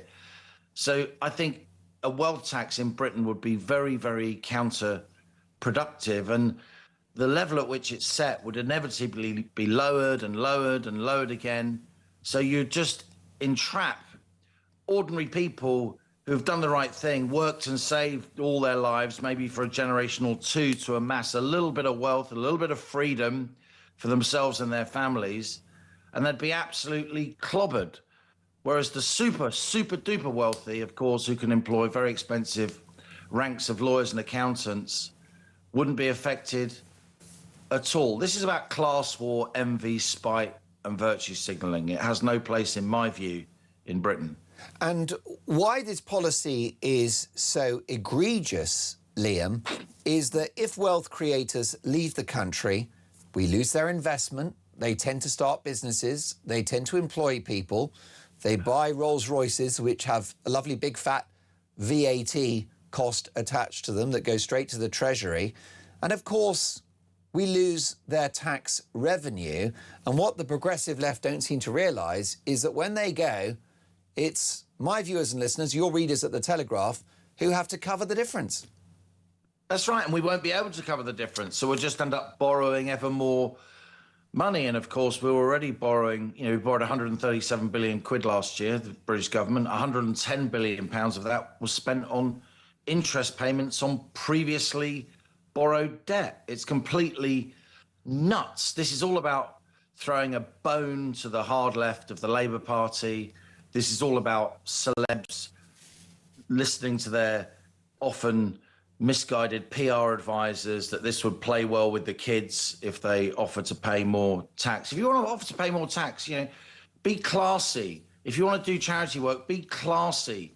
You know, you don't have to go on about it all the time in order to bolster your brand. And anyway, we're talking about tiny amounts of money. I mean, the top wealthiest, say, 1,000 families in the UK, let's say they got, you know, on average £1 billion each. If you tax them at 2% a year, then you're going to get 20 billion quid a year, right? That's if none of them leave, right? And lots of them will leave. But if you get 20 billion quid a year from this massive exercise in confiscation and retroactive taxation, 20 billion quid is a rounding error. We're borrowing 20 billion quid a month, right? This is deeply counterproductive, and it will have a massive negative impact on Britain's reputation around the world. Look, this country, the economic model is we manage wealth, we're a service economy, money passes through the UK, we're good at managing it, we're good at financial services, we still do a bit of manufacturing, not as much as we should. I think we should do more. But we are a very mobile country. The wealth creators in the UK in particular are very, very mobile people. We are the financial capital of Europe easily. And they'd like to live here, Liam. They want because to it's live an here for attractive all kinds of country. reasons. We're between Europe and America. We've got a That's temperate climate. We have the English language. We have a pretty ordered political system and a pretty... We have great schools if you're very wealthy and you want to send your kid to, a prestigious school. Yeah. We have all these things. And yet those wealthy people, it's not like they don't do a lot of good for the country. Their investments, their employment, you know, their capital is put to work. The UK benefits from that mightily. And to push them to the, you know, away from the UK, as many people on the so-called progressive left want to do, is just, it's just deeply counterproductive. It's not rational, right? No. And what we need in the UK, above all, from our leadership, is rationality. We need logic. We need hard-nosed decisions to be made, because we're in a very, very precarious fiscal situation. The public finances are very, very fragile, as a lot of the population can feel. And what we've got instead is vibes-based politics across the spectrum. We've got, you know, a lot of positioning. We've got a lot of tactics rather than a thought-out strategy. And a so-called wealth tax is absolutely the cardinal example of that. I've got a controversial slogan for you. Rich people are good for poor people. It's a little bit like a train, isn't it, that has a first-class carriage. And the cost of the ticket is threefold. And what do they get? They get a guaranteed seat, they get a cup of tea, full English breakfast, biscuits, bottle of sparkling water, and a little sort of slip that goes on the headrest. And what that does is it pays for the rest of the train. There's something in that, Mark. You know, throughout history, you know, wealthy people have acted in a really egregious way to less wealthy people. You know, history of Britain in the 18th and 19th century, the poor laws, the corn laws, the Great Reform Act and so on. These are examples of, you know, ordinary people struggling against sort of plutocratic wealth. And, you know, that tendency is still there in human nature. Let's not be naive about these things. But having said that, in a modern, you know, democracy like the UK, there is massive, massive redistribution going on the whole time. As I said, the top 1% of income earners pay almost a third of all income tax. You know, most people in the country actually are net recipients of money from the state rather than net contributors. Think about that for a moment. And when the state gets so big and so overbearing, as Keith Joseph said in the mid-1970s, the rider gets heavier than the horse. The public sector gets heavier than the wealth-producing, enterprise-driven, money-creating private sector. And that's where we are now. The state is enormous and getting bigger all the time. And a wealth tax, as I say, would exemplify that. It wouldn't raise much money. It probably wouldn't raise any money net because of the disincentive effect and the reputational effect on the UK. And guess what? It would also be very, very counterproductive for ordinary people, because the tax gap that was created by those people leaving and going to Dubai or Singapore or Malta or wherever they want to go in the modern connected world, that tax gap, we'd struggle to fill it with higher taxes from ordinary people. We're already at the point, Mark, where as we increase tax rates, the amount of tax revenue we get is starting to fall. As we increase tax rates, growth is slowing. We've stagnated for the last 3 years. That's undermining our public finances even more. That means we're borrowing more each month, and that's why we're now paying more on debt interest each year than we spend on education, which is disgusting when you think about it. We're spending twice the amount on debt interest each year than we spend on defence. And guess what? The cost of that borrowing is going up all the time. We're now way above 5% on the 10-year yield. What does that mean? The government pays 5% a year to borrow for 10 years. That's way higher than any other G7 country. It's higher than Morocco. And the more we come up with these moronic, counterproductive policies, the more spending pledges we make without the tax revenue there to meet those spending pledges, the more we look as if we're making up our tax and spend policy as we go along to please the gallery and to get cheers from student politicians on the Labour backbenchers, the higher those costs of borrowing will go, the more ordinary people will suffer, the worse public services would be. I don't want to be counterproductive. I wish Andy Burnham well. I want our government to do well. I want our country to do well. Like you, I'm a patriotic person. But we've got to show some common sense here. And a wealth tax is the absolute opposite of common sense. Liam Halligan is the author of one of the country's leading Substacks. It is called When the Facts Change. He's also the co-host of Planet Normal and a columnist at The Telegraph. Liam, thank you for your wise words. Angela Rayner received a cheque for £17,000 when she left the government. She won't pay the money back. Here's a voice note from Derris. Good morning, Mark and Benedict. This is Dallas out in Botswana. I think people should be, concerned about Angela Rayner's 17 grand, but more concerned about the cost of her ministerial car after she wasn't a minister any longer, and she kept hold of that BMW, which presumably came with a chauffeur and all the other perks that go with it. That must have cost quite a pretty penny.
Welcome to Down the Local, the show that goes from pub to pub across the country, speaking to the punters about the subjects driving us all nuts at the moment. That's Rachel Reeves, Rachel Thieves, Rachel McCounts. I don't really know Meghan Markle. I know Meghan Markle's from Suits, that's about it. I don't know about anyone else, and I don't know where this is going. I have 0% beers, and I feel raising the flag, I think, is symptomatic of its desperation. Is public transport good value for money?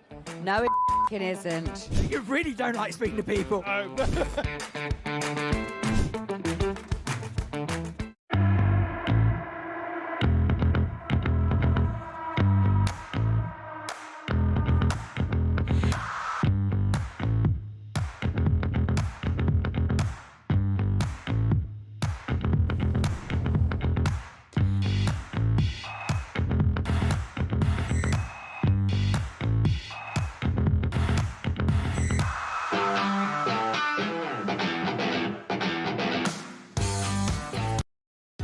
across the UK. On DAB+, on YouTube, on your mobile, and on your side. This is Talk. Should Angela Rayner repay her severance package of £17,000? Mick says, on this subject, Angela comes from a union background where reps live high on the hog from membership subs. That attitude is carried over to Parliament, where they have no conscience over claiming expenses and perks. Thank you for that. Harry and Meghan back in the news, and this story is extraordinary. Photographs of their UK return have been published on Meghan Markle's Instagram. Is this a betrayal of the King, who, we have it on good authority, requested no photos of the couple's UK return? Let's get the views of Angela Levin, royal biographer, and Harry's biographer in particular. Good morning, Angela. Good morning. So there we are, lots of photographs of Meghan, Harry and the kids back in the UK, which I would suggest is something of a reneging on the deal to keep this trip private. Absolutely, but neither of them care a hoot now. It's just terrible. They are so full of nastiness and getting their own feelings back on everybody that they don't care. They don't say exactly what it is, but everybody believes that it is the Althorpe garden that they're walking to.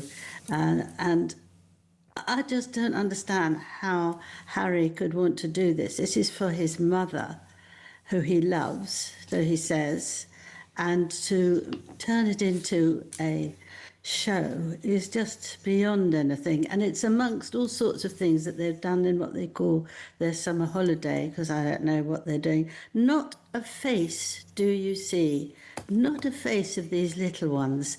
They're always back to the camera. And you just think, what are they doing? They're 5, 7. I mean, it's just disgusting.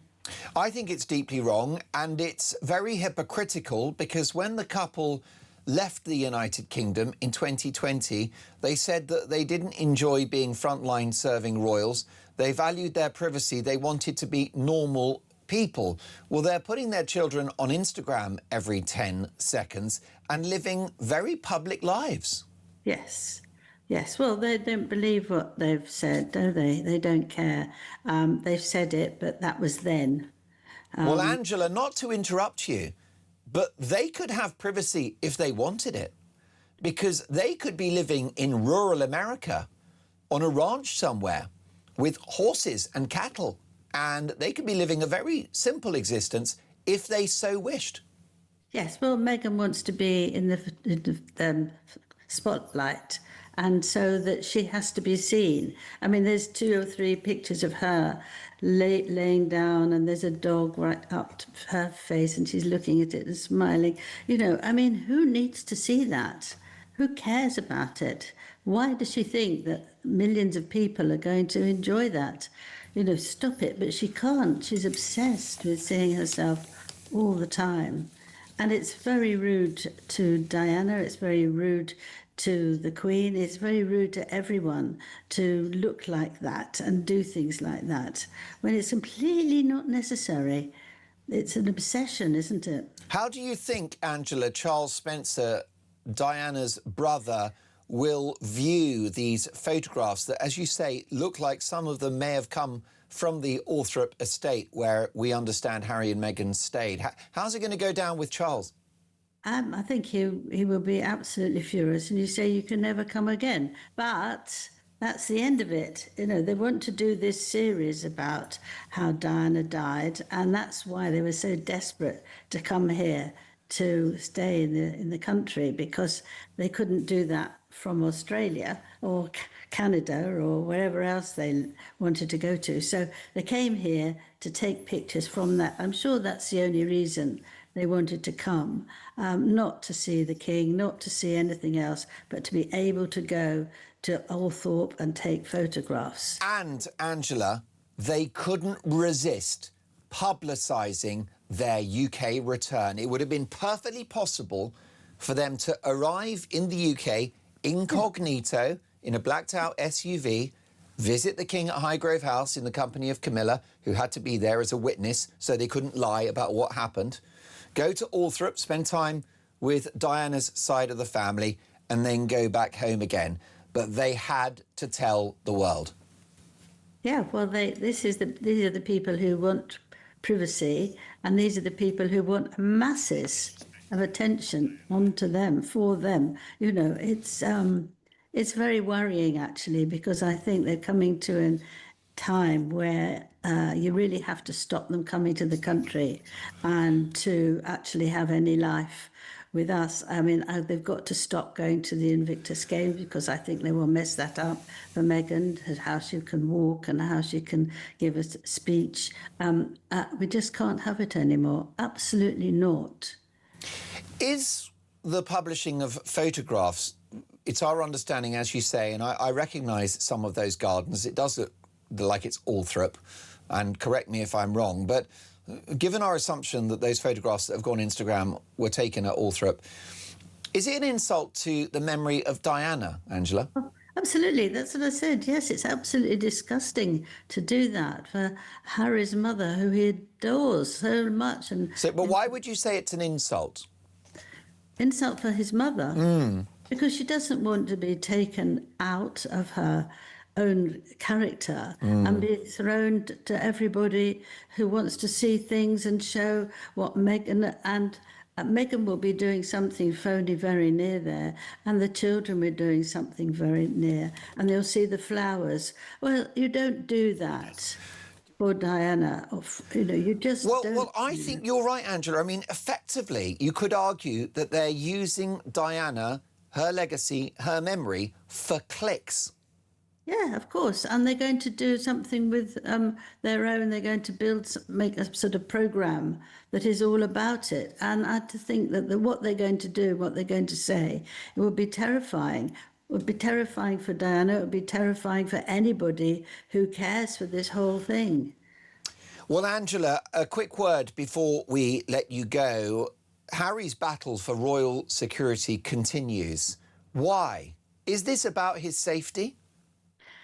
Well, it is about his safety, actually. It's very, very worrying, because there are 9 former prime ministers who need a lot of protection. And so they haven't got all the people that will look after Harry. They have said they would do tests beforehand and see how many people have been sort of following him when he's here, but they haven't got the time or the money to do that, or the people who are doing it. Ravek has made the decision that they don't need very much and they have to wait. And of course, Harry will stamp his little feet and say, no, I want it, like a child. And it will be, he will go on and on and on. But they can't do everybody. And they obviously think quite sincerely that it's not so necessary for Harry, but it is necessary for all the people who were very, very important. Going back sort of several months and a long time. You can't actually do everything all in one go. You most definitely can't. Angela, always a privilege to have you on the show. We will speak soon. My thanks to the fearless royal biographer Angela Levin. Next up, should the other Angela pay back 17 grand? This is Talk Breakfast.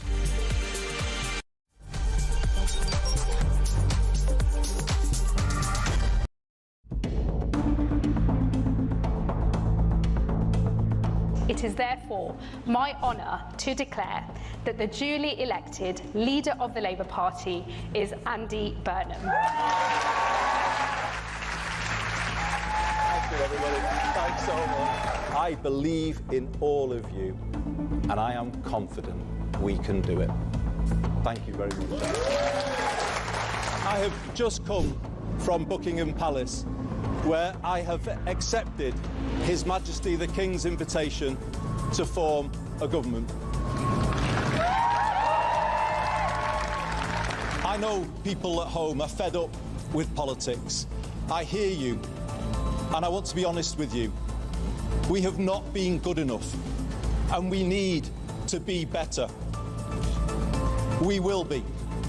This man has no mandate whatsoever. He didn't stand of the 2024 general election manifesto.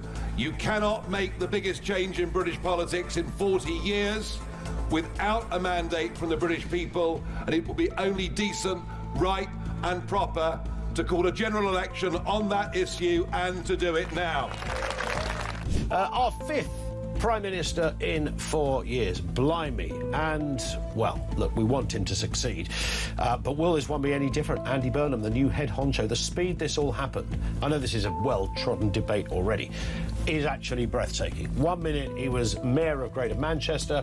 What, a month and a bit ago he wasn't even an MP. The next he's holding keys to number 10 without the country ever really having a chance to scrutinise him in a prospective prime ministerial nothing at all. We really know very little. I think Burnham has to walk a fine line. I think that's probably what's going on, because if he were to sweep into Downing Street and say, I'm going to change everything, I'm going to fix everything, I'm going to do things completely differently to Starmer, then people would say, hold on, mate, we need a general election in that case, because no one voted for that. No one voted for you to be Prime Minister. You weren't standing in the 2024 general election. We've never seen your manifesto. Who the hell are you? That's what people would be asking.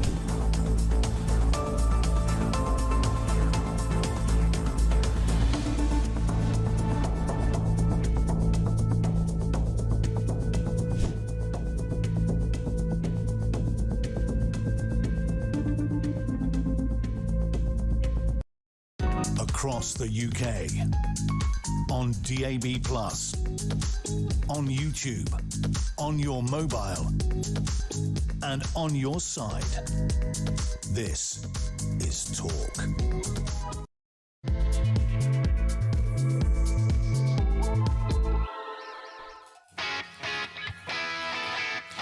Four minutes past 8, top of the morning. Happy Friday, one and all.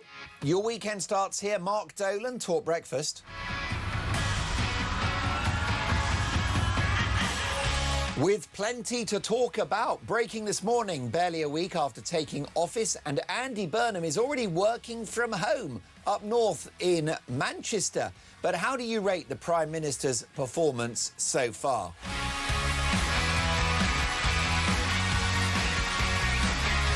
Will a number 10 office in Manchester make a blind bit of difference to your life? Let me know your thoughts. Meanwhile, drill, baby, drill. Burnham is planning to accelerate North Sea oil and gas exploration. But is it just a headline as the government refuse to grant new licences? Angela Rayner refuses to pay back her £17,000 severance package on re-entering the government. And the BBC are trying to prove that Donald Trump has caused the January the 6th riots. And the Prime Minister has paused the early release scheme, but is Britain's prison estate broken? Let me know your thoughts. Your out of 10 rating for Andy Burnham. 0344 499 1000. Text the word TALK in your message to 87222. And you can also leave us a voice note. George has done just that, answering today's simple question: how do you rate Andy Burnham? Morning, Mark. Hope you're having a good show. George in Leicester. So what do I think of Andy Pandy? I'll tell you what I think of him. I think he's a fool guy. But unlike a lot of people who actually think he's a handsome guy, he's no Lee Majors, not by a long chalk. Anyway, the reason I say I think he's a fool guy is that if he thinks that 400 Labour MPs behind him didn't take the position of the Prime Minister, he's even more deluded than anyone else in them backbenchers that he's going to solve all the problems of this country. Anyway, have a great show, mate. Bye for now. George, thank you for that name check of Lee Majors, a hero from my childhood. Is Andy Burnham a hero? What is your out of 10 rating for our new Prime Minister? 0344 499 1000. Tommy's taking your calls. Joining us live from Derbyshire, former Conservative Government Minister, broadcaster and best-selling author Edwina Currie. Good morning, Edwina. Good morning, Mark. Good morning, everyone. Now, it's early doors for this new Prime Minister, and an out of 10 rating may be a little unfair. But what are your first impressions, Edwina? I think you should enjoy the next few weeks, because it ain't going to get any better than this. It really isn't. This is good. He has no negative baggage. He has good ratings, and he's brought in lots of little tweaks that are designed to please people and keep everybody happy. Of course, he's avoided any kind of serious scrutiny. He's avoided doing any questions or statements in the Commons. He's avoided talking to journalists like yourself, Mark, and as a result, we really haven't had any probing yet. But there are some very serious questions that he poses. The most important one is this month, like last month, like next month, we're going to be borrowing some £20 billion just to pay the interest as much as anything on the borrowing we've already had, plus the gap between the money that is coming in and the money that the government is spending. And no kind of, 500 million here and 400 million there is going to make a difference to that. If he doesn't tackle that issue, we are still heading for bankruptcy, just like we were under Keir Starmer. And Edwina, as a government minister and as a broadcaster, you are well known for your attention to detail. And there are a lot of positive headlines around the Prime Minister this morning. We've got this story about accelerating North Sea oil and gas exploration, support for pubs. In fact, the Prime Minister immodestly has described it as the cavalry is coming, plus help with electricity bills. But let's look at the numbers, Edwina, because the support for pubs is going to cost the Treasury £100 million a year, which you know as well as I do is small change. That's a rounding error, and it will help pubs to the tune of around £1,000 a year. That's not going to touch the sides. Meanwhile, the suspension of VAT on electricity bills for 6 months will save my viewers and listeners £45 a year. So I'm not sure for whom that moves the dial. And when it comes to the North Sea, there will be no new oil and gas licences. So for me, it sticks in the craw, Edwina, that the Prime Minister is enjoying so much positive PR for very little serious material. It's thin gruel. Yeah, and the public are not stupid. They'll see through that fairly quickly. I mean, for example, you mentioned the reduction in VAT on electricity bills, but the cap on prices is going up in the autumn. So what we will all find is not that our bills will come down, but that our bills are going up. And the Prime Minister will be shown to have actually trying to sort of pull the wool over our eyes a little bit. When it comes to the pub and hospitality industry, the real problem there is the cost of employment. Correct. Pub and hospitality is really significant, not just because we all enjoy going into a good place and having a drink or having a meal. And of course, hospitality, it's as such, is not affected by the changes he's introduced this week. It's only the wet trade. But the real cost of running a pub is really twofold. The first is how many people do you need to do it? And at busy times, you need a lot. And you've got to pay them an increased minimum wage, plus the national insurance. And the other thing is, how much does it cost to keep your location in a significant place? And that's business rates, which we've seen, hardly anyone tackling seriously. You can't just do it by tweaking. You have to sit down, figure out what you're going to do properly, and remove some expense permanently. And until the Prime Minister actually gets his head around that, we're not going to see any progress. One point about the meeting up here in the north, because it'll be about 10 miles from where I'm actually sitting, is that all the significant people who are going to be meeting the Prime Minister there today, Federation of Small Businesses, Confederation of British Industry, British Chambers of Commerce and so on, are going to discover how terrible our transport links are. And they're going to think, well, was it such a good idea to cancel HS2, for example? Is there some reason why we are so incapable of actually building decent transport? I tell you what, the head of the Confederation of British Industry ain't going to come on the bus. Having a £2 bus fare isn't going to make any difference to him.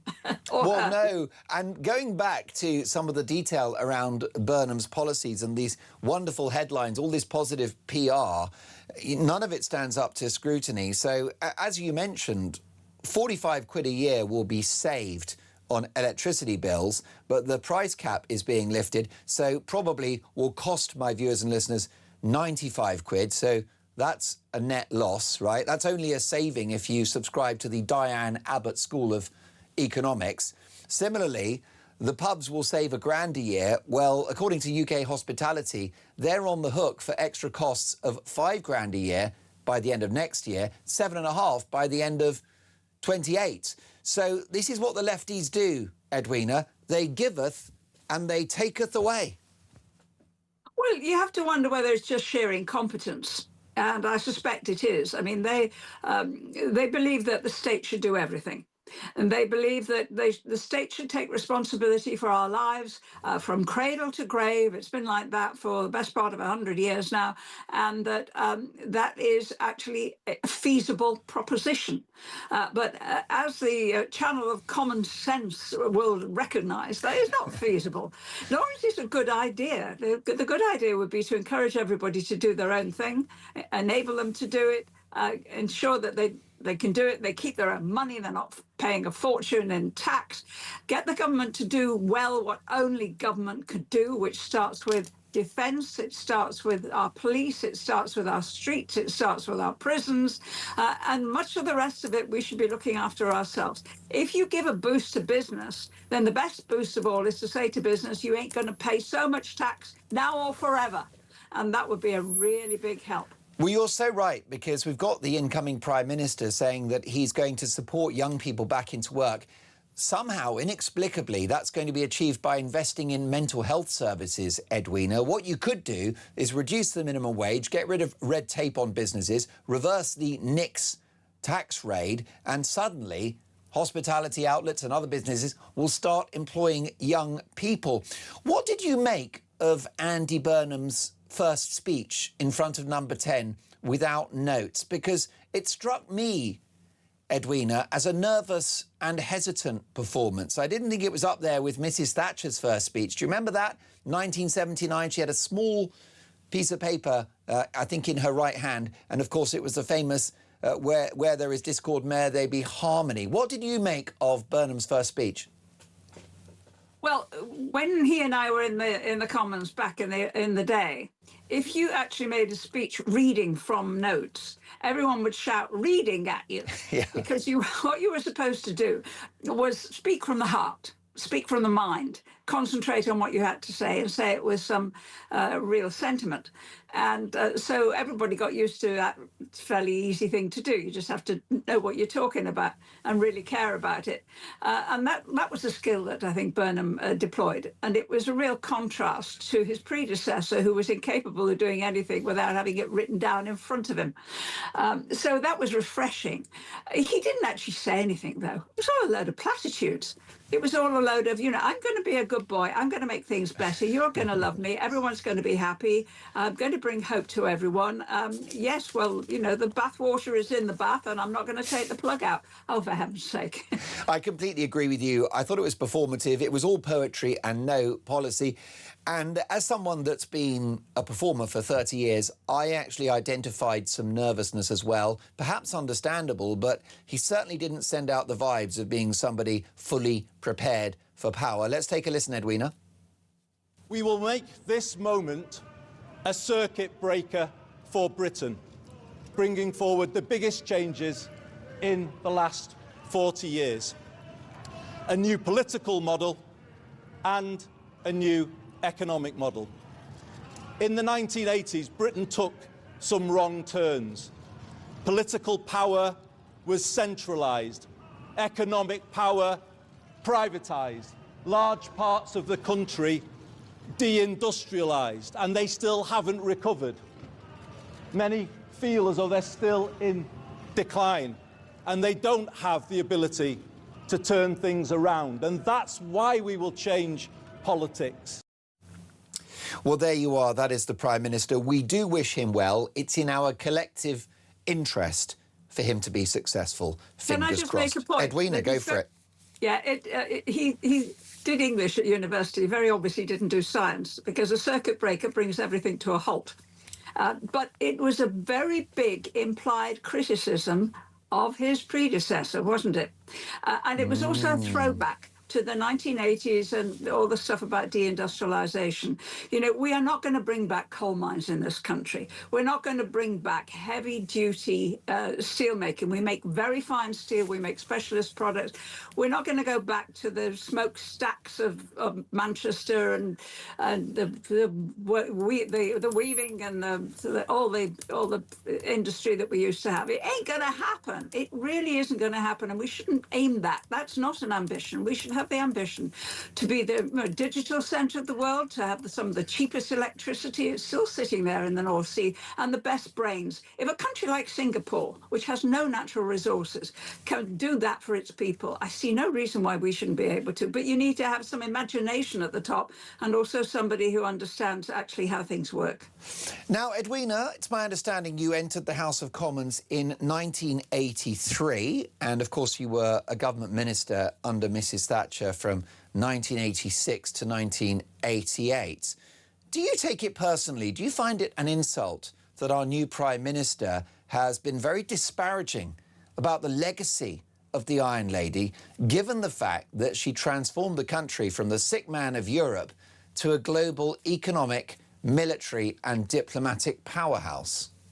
Well, she did more than that. If you think about the people who are in the cabinet now, some of whom are throwbacks to when Burnham was himself in Parliament, so many of them are Oxbridge graduates, but they came from very ordinary backgrounds. And one of the key things that Margaret Thatcher pushed and pushed and pushed, because she was herself a prime example of it, was a meritocracy.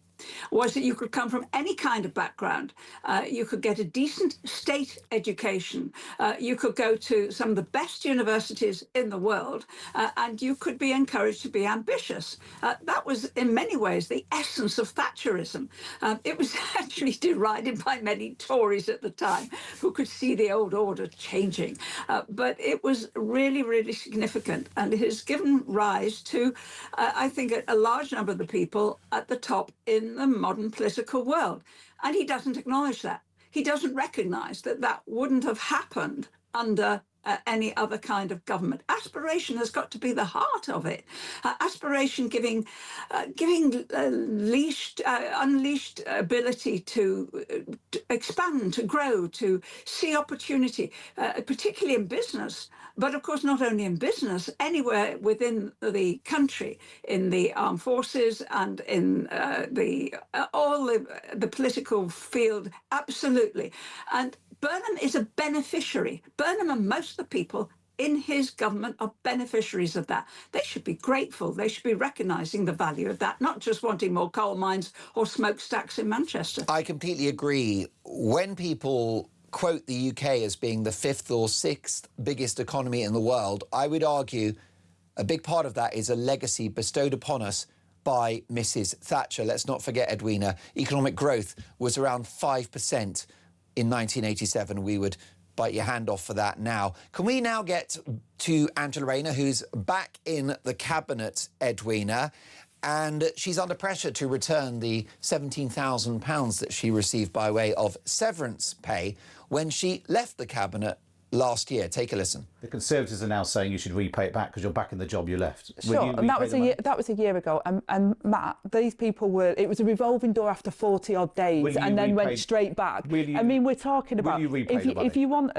to dissect what the Tories did at that time, we had multiple. I'm just saying that we had multiple prime ministers. You should repay the money. Will you repay the money? No, my severance payment was given to me at the time. I'd worked in government for a period of time, and then I came out of government for just under a year, I think is the timetable, and I'll be delivering in government again.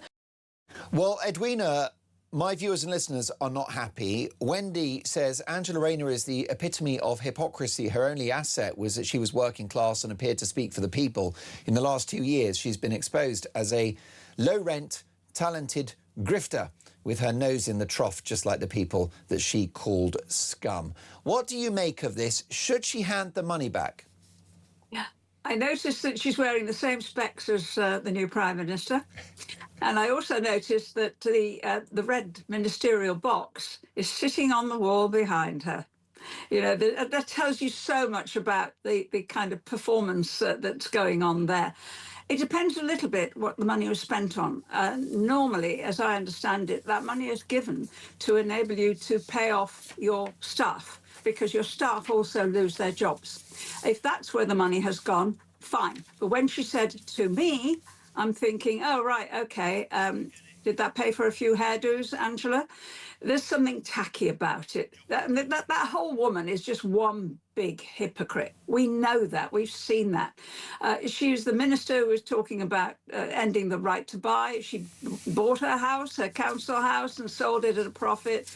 She finagled this kind of purchase, that kind of purchase. She ended up with an £800,000 flat in Hove. You know, how does a backbencher manage to do that on a salary that's only 1/10 of that? The whole aspect of Ms. Rayner's life is an absolute goldmine for those of us who will keep her under scrutiny and keep her where we think she ought to be, under our thumb. Edwina, a goldmine having you on the show. We will speak soon. My thanks to former government minister and broadcaster and best-selling author Edwina Currie. Edwina, have a great Friday. We will catch up soon.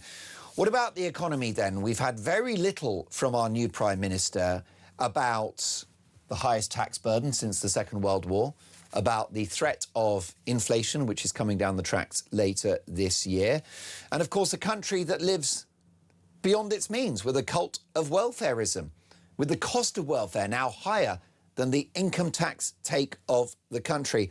Why so little from Andy Burnham on the egregious state of our economy? Who better to ask than Gareth Davis, who is the Shadow Business Minister, joins us now. Good morning, sir. Good morning. Yeah, it's interesting what the Prime Minister is focusing on, isn't it, Mr Davis? I mean, we're hearing about number 10 North. We're hearing about renationalising various utilities.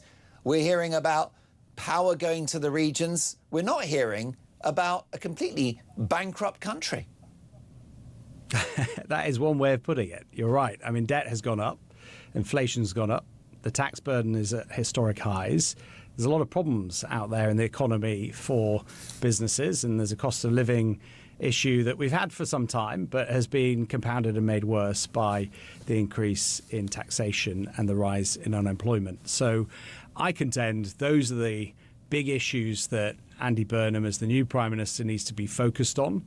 To come out and say that the answer to our problems is a £2 bus cap, which, by the way, was already in place before Labour took over, is not serious. He needs to really grapple these issues and have a platform which is pro-enterprise, pro-risk-taking, so that we can boost our employment figures. That's ultimately how you bring people out of poverty, through the dignity of a job and the regular paycheck that it provides.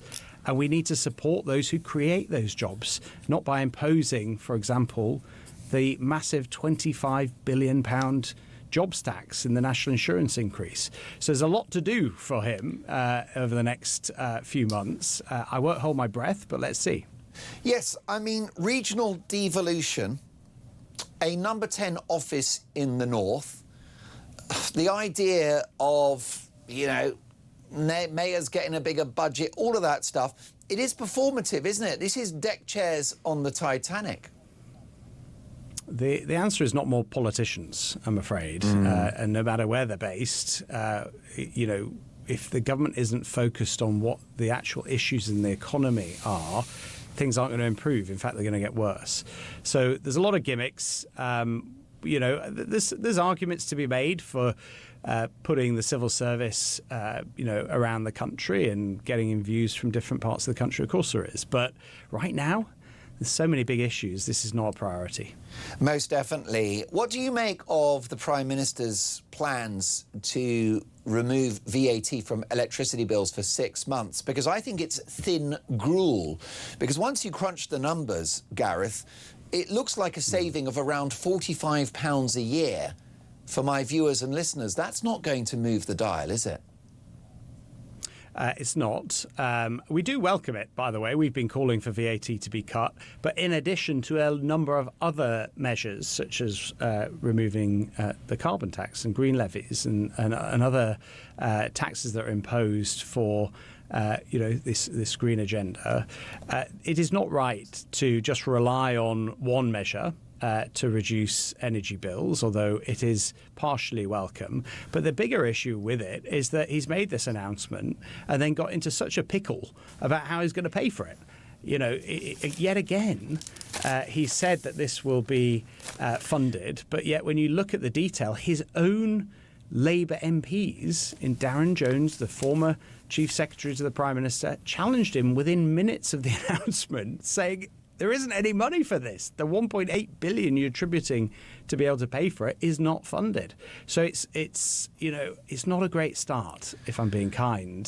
It's a bit of a disastrous start. Well, I mean, I'm going to be super honest with you as well, Gareth. It sticks in the craw all of the positive PR the Prime Minister is getting across the press today, because we're hearing about drill, baby, drill. Well, that's only for those particular oil and gas fields that have been greenlit for exploration. There will be no new licences, so it's not really drill, baby, drill.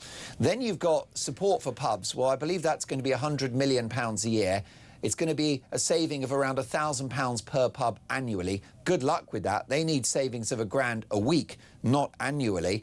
And then, of course, all of the other sort of tinkering around the edges, electricity bills, etc.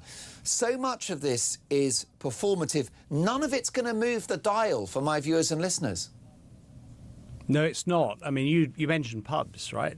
Labour came to power saying that they were going to reform business rates and significantly reduce business rates, but they've gone up. They introduced a surcharge on most valuable properties over £500,000.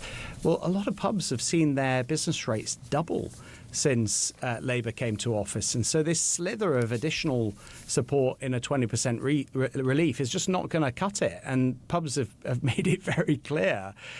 So it's not going to cut it. Pubs are still going to close as a result of it. And the same on oil and gas, as you say. Look, we'll give credit where credit's due. If they are genuinely looking to approve Jackdaw and Rosebank, that's positive, and we welcome that. But they've got to go way further. That's not drill, baby, drill, is it? And Burnham is getting that headline of I'm effectively scrapping net zero. No, he ain't. No, he's not. He's still got that ban in place. And by the way, he's still got this 78% windfall tax. Now, we brought this in full transparency. The Conservatives brought in a windfall tax to pay down some of the £400 billion of debt that we racked up during the pandemic. That was the responsible thing to do, with the public finances. But we're not in a situation now where there's exceptional profits. Correct. They have extended the windfall tax to 78%. And what is not often reported is that we had, when we were in power, these investment allowances. So yes, there was a headline windfall tax rate, but companies could essentially claim that tax back if they invested in the British economy, if they invested in British jobs and facilities. What did Labour do? They scrapped those too. So firms are not investing. We're seeing jobs go in the North Sea. There's 200,000 jobs reliant upon this, and we need the oil and gas resources for many, many years to come. Even the left-wing Climate Change Committee has said that. So this is insanity. They need to wake up and go way further than just two projects. Gareth, time for some tough love. Polls suggest that your boss, Kemi Badenoch, is proving to be increasingly popular, but the party is still a no-no for millions of voters. The policies are attractive, the leader is talented, but no one's listening to the Tories. It's going to take a little bit of time. I absolutely concede that. But 10 years? Day in, day out, 15? I can assure you... No. Will I be drawing my pension? Look, Will I still have hair when the Tories are electable again? Well, we fully intend to win the next election, just so you know, and it will be Kemi Badenoch who fronts that campaign, is our leader, who has really changed our party, changed the direction of our policies, acknowledged why we lost the 2024 election, and lost so much trust. And she is popular because she is the one that's going out there, changing the policies, changing the narrative, and accepting the loss in 2024. And in time, hopefully soon, people will recognise that it's the Conservative Party that is doing the hard graft of forcing these U-turns on the Labour government. It's putting forward policies that will revitalise our country, like scrapping stamp duty, and will be an alternative professional national, credible government. We're ready to get back into power, to lead again and get this lot out. Mr. Davis, we know you have to run. 2 quick ones, if you don't mind. My viewers would love an answer to this, and listeners. Grant Shapps, a very gifted politician, former Defence Secretary, Home Secretary, an experienced politician, fails to pass vetting to run as a prospective parliamentary candidate for the Conservative Party. Why? What's he done wrong? Well, I've no idea whether or not he applied to be a candidate at the next election or not. I've no idea whether he got accepted or rejected. It is a matter for the candidates committee. It's a matter for the party officials. Is he too left-wing? Is he one of those closet Lib Dems that you and I detest? I am not going to get into individual private matters Gareth, and you can be honest with me. applications, as you would expect. Nearly the weekend, but what Gareth. Come on, lay I it can out for tell me. you, He's what I been can tell you rebuffed is we and are a no one changed knows party. why. I am not going to comment on individual matters. Of course not. Do you think that actually Grant Shapps is somebody that should be in the House of Commons? Grant is a Just friend of your mine. personal I have no opinion. idea of his intentions, whether he wants to come back or not, whether he applied or not. I'm not going to get into Because it's a mystery, matters. Gareth, that would have Hercule Poirot scratching his head, because it's my understanding that he's very supportive of the new leadership. It's also my understanding that he's quite happy to exit the ECHR, which I know is a deal breaker for Kemi. But he hasn't prevailed. So, but you can't throw any light on that one. You can't help me out. You can't throw me a bone on a Friday morning. You can't give me an exclusive.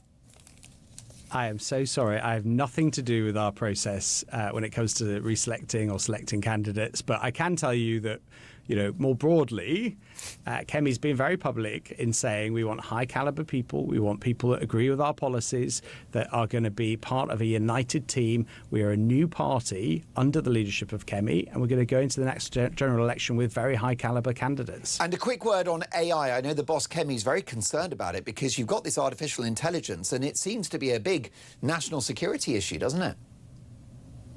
We launched in government the AI Safety Summit and the AI Safety Institute to do exactly what you're alluding to, which is manage the risk of AI. But we also don't want to give up the opportunity. It is an amazing opportunity for us to boost productivity, to be an innovative country, and to have individuals harness this technology for their own benefit. And so we've got to get that balance right between managing the risk and harnessing the opportunity. Listen, it was lovely to see you, Gareth, and I'm really grateful for your time, and I enjoyed our conversation thoroughly. Please join us again soon. Gareth Davis is the Shadow Business Minister. Your reaction to what you've heard, 0344 499 1000. Christian, would you like a voice note? Andy Burnham, what do you think? Is he any good? Here's Hev. Good morning, Marky Mark. This is Hev from Kent. Absolutely spiffing show this morning, darling. What do I think of Burnham? I can't think of the word I want. He's just so greasy and smarmy and fake, and I don't know. I just who he is, I don't like. Anyway, have a fabulous day, love.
I thought it was disgraceful, and you know, cabinet ministers are allowed to joke about things, but to joke about the fact that we've released 50,000 prisoners from jails under the Labour government since they came to power, I think is extraordinary. And I think it just reveals the contempt that there is. Like, Labour ministers just don't think that that matters. I think it's disgusting, and you can only imagine how PC Andrew Harper's family feel about that.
Across the UK, on DAB+, on YouTube, on your mobile, and on your side.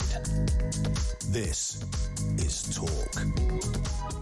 8:38 Talk Breakfast. The Prime Minister has frozen the prisoner relief programme. What are the implications? Let's get reaction from Steve Gillen, General Secretary at the Prison Officers Association. Good morning, Steve. Good morning, Mark. Good to be back on Talk Radio. Well, it's great to have you back on, and a bit of common sense is what we're about. Is it common sense to pause this policy? Yes, it is, Mark. And indeed, I think the Prime Minister, who's only been there for since Monday, and Alex Norris, the Justice Secretary, have made the correct decision. Does it, sorry to interrupt you, Steve, does it kick the issue into the long grass, though? Does it really solve anything? Well, Mark, we've been kicking the issues into the long grass for a couple of decades now. I mean, since 2010, we've seen nothing, but I can only describe it as financial vandalism of the prison service and indeed the whole criminal justice system. That's why we're actually in now. Shock was the Secretary of State for Justice under the Conservative government. They started an early release scheme themselves because they recognised that they were in total deep water with regards to the population.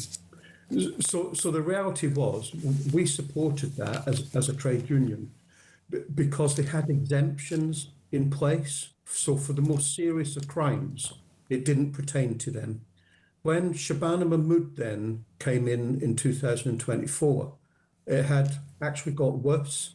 So we supported that as well, their early release scheme, for the simple reason that, again, there were safeguards put in place as well with regards to that. This particular one, the Sentencing Act 2026, I've got to say, it's gone through Parliament. It received royal assent in January 2026. So some of it has already come in. And of course now, victims quite rightly are coming forward after receiving letters saying that individuals were going to be released from the 2nd of September. I just don't think that is correct. And it came to a height, didn't it, really? Over PC Harper and his family coming forward after that dreadful killing of PC Harper. But there's lots of victims, you know, of sex offences, rapes, domestic abuse, violent crimes, I don't think this has been thought through. I agree with you. And Steve, I've got this devastating article in the Telegraph today, and it's by a very brave young woman called Thea Sewell. And the headline is as follows: I was kidnapped and sexually abused at the age of 14. My attacker must not be freed early. This horrific human being, this monster, committed these crimes. And Steve, he got 9 years. He could be out in 3. Mark, it's absolutely heartbreaking to listen to that, and there's many more that I've heard from these victims. So in a way, I'm actually glad that the Prime Minister has actually listened. He's not just listened to victims. I think he's listened to the general public, who are quite alarmed by this. And there's other solutions. Look, we've got 19,000 remand prisoners. Do all of them need to be on remand? I think if there was a proper risk assessment done in respect to that, then there probably doesn't need to be 19,000 remand prisoners awaiting trial, bearing in mind there's a backlog of 80,000 Crown Court cases and a backlog in the Magistrates' Court of 360,000 cases. So we're used to this, to be honest with you, in the prison service, because all political parties have paid lip service to it. They've created what we're suffering now. And as all as they do is argue with each other. And it's my members that are picking up the aftermath of the nonsense that some of them come out with. Politicians come and go, Mark. The reality is we've had 14 secretaries of state since 2010. We've had 3 in the last 2 years. No wonder we're in a mess, quite frankly. It needs to be sorted. But you can't just sort prisons out in isolation. You've got to do it with the whole criminal justice system, for policing, for the courts, for probation. Because it's always you're doing, because probation are vastly underfunded and under-resourced. If you're releasing prisoners early to avoid overcrowding and running out of spaces, is all you're doing is passing the problem from prisons to the community. And that puts the general public in danger. So yes, I am pleased that he's paused this. And they may well have to come up with other solutions, but I'll wait for the outcome of this review. Steve, we're supposed to, on this show, on my watch, have disagreement, conflict points. I believe in that because I want Talk Breakfast to be the competition of ideas, but I can't disagree with the word that you've said. And let me just speak to the heroic work of those prison officers, the people that work in the prison estate, who face daily peril, long hours. It's a tough, tough job. There is emotional abuse. They get yelled at. Of course, there are positives to the job as well, but they're not paid enough. And they are true heroes, and life's getting harder and harder for them. And of course, you're trying to make it better as their representative. More power to you and your colleagues, Steve, and we'll speak soon. Steve Gillen, General Secretary at the Prison Officers Association.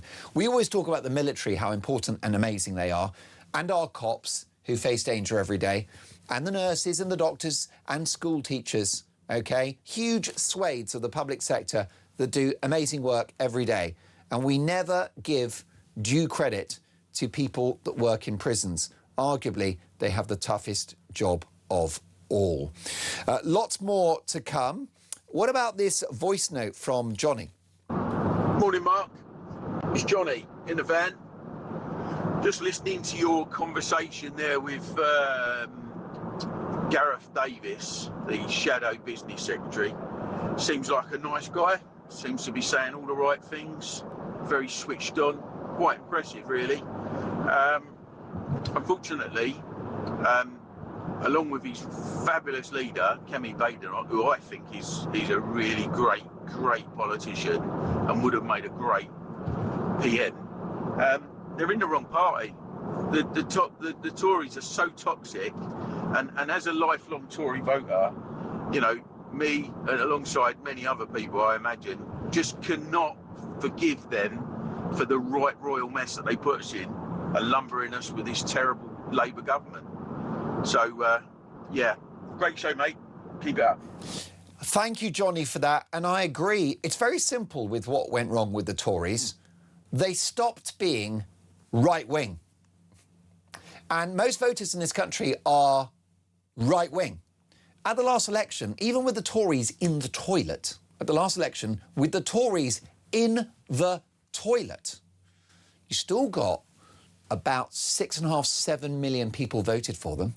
If you then add in Reform UK voters, you have a coalition of people that supported Farage and at the time Rishi Sunak. 11.5 million voters voted for a right-wing party. 9.5 million voted Labour. So Britain is predominantly Conservative, always has been, hopefully always will be. And the Tories stopped being Conservative. And what happened? Farage comes along. There's a gap in the market for a right-wing party. And that's why they are where they are. And it's interesting, Johnny, that you've said that. You like Kemi, lots of people do, but you don't think too much of the party and those MPs sat behind her. Derek's in Manchester, which, of course, is where the Prime Minister is working from today. Derek, are you pinching yourself? Are you buzzing that the Prime Minister is in his kitchen with a cup of tea, working from home today? I'm ashamed to be from Manchester now. Do you not find it a bit patronising, all of this, you know, Manchester of the North stuff, you know, the number 10 North, etc.? Well, you can see right through it. I mean, we used to call Manchester Town Hall. We used to call it the Kremlin, and it's been a place called Albert Square, which we renamed Red Square. Very good. It's jobs for the boys. His mates are all in Manchester Town Hall. They even keep banners for groups like Hope Not Hate inside Manchester Town Hall. I've seen them brought out on occasion. And that Hope Not Hate, right? Two people from... Workers' Party. Exactly, Derek, quick word. Two people from Hope Not Hate, which is an activist campaign group, are running his operation, Derek. And you'll know as well as I do, Hope Not Hate would like to shut down talkTV. Yeah.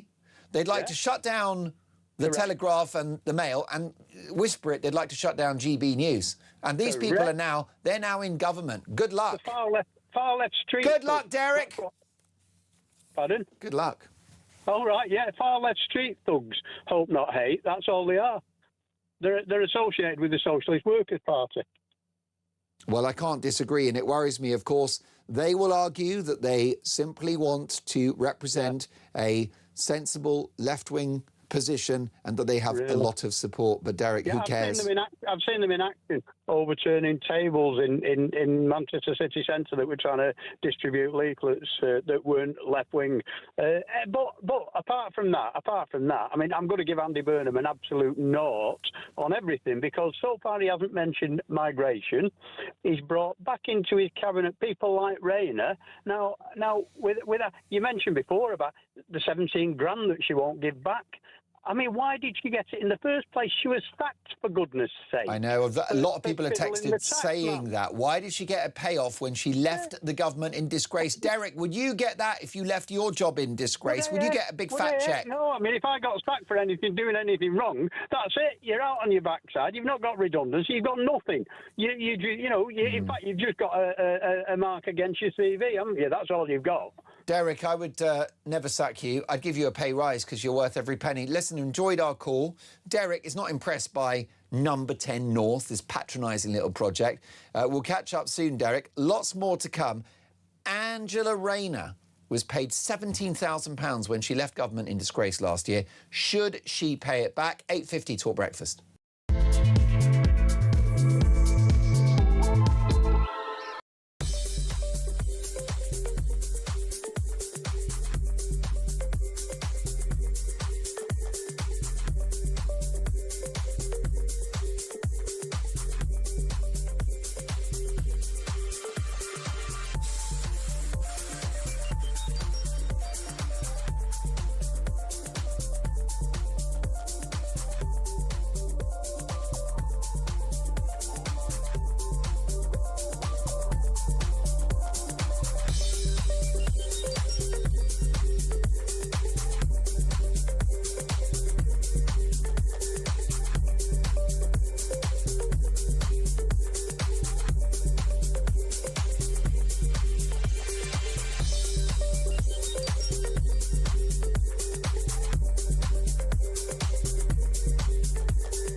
78-year-old Anne Widdecombe was bashed on the head repeatedly with a hammer until she died. Palestine Action is advertising direct action training using hammers. And I'm sorry, but this is what what happens when you import not just sort of, frankly, foreign or very un-British sort of cultural issues like Palestine, but when you actually tolerate the behaviour as well. Everybody knows that struggle is typified by brutal violence. We don't want that here.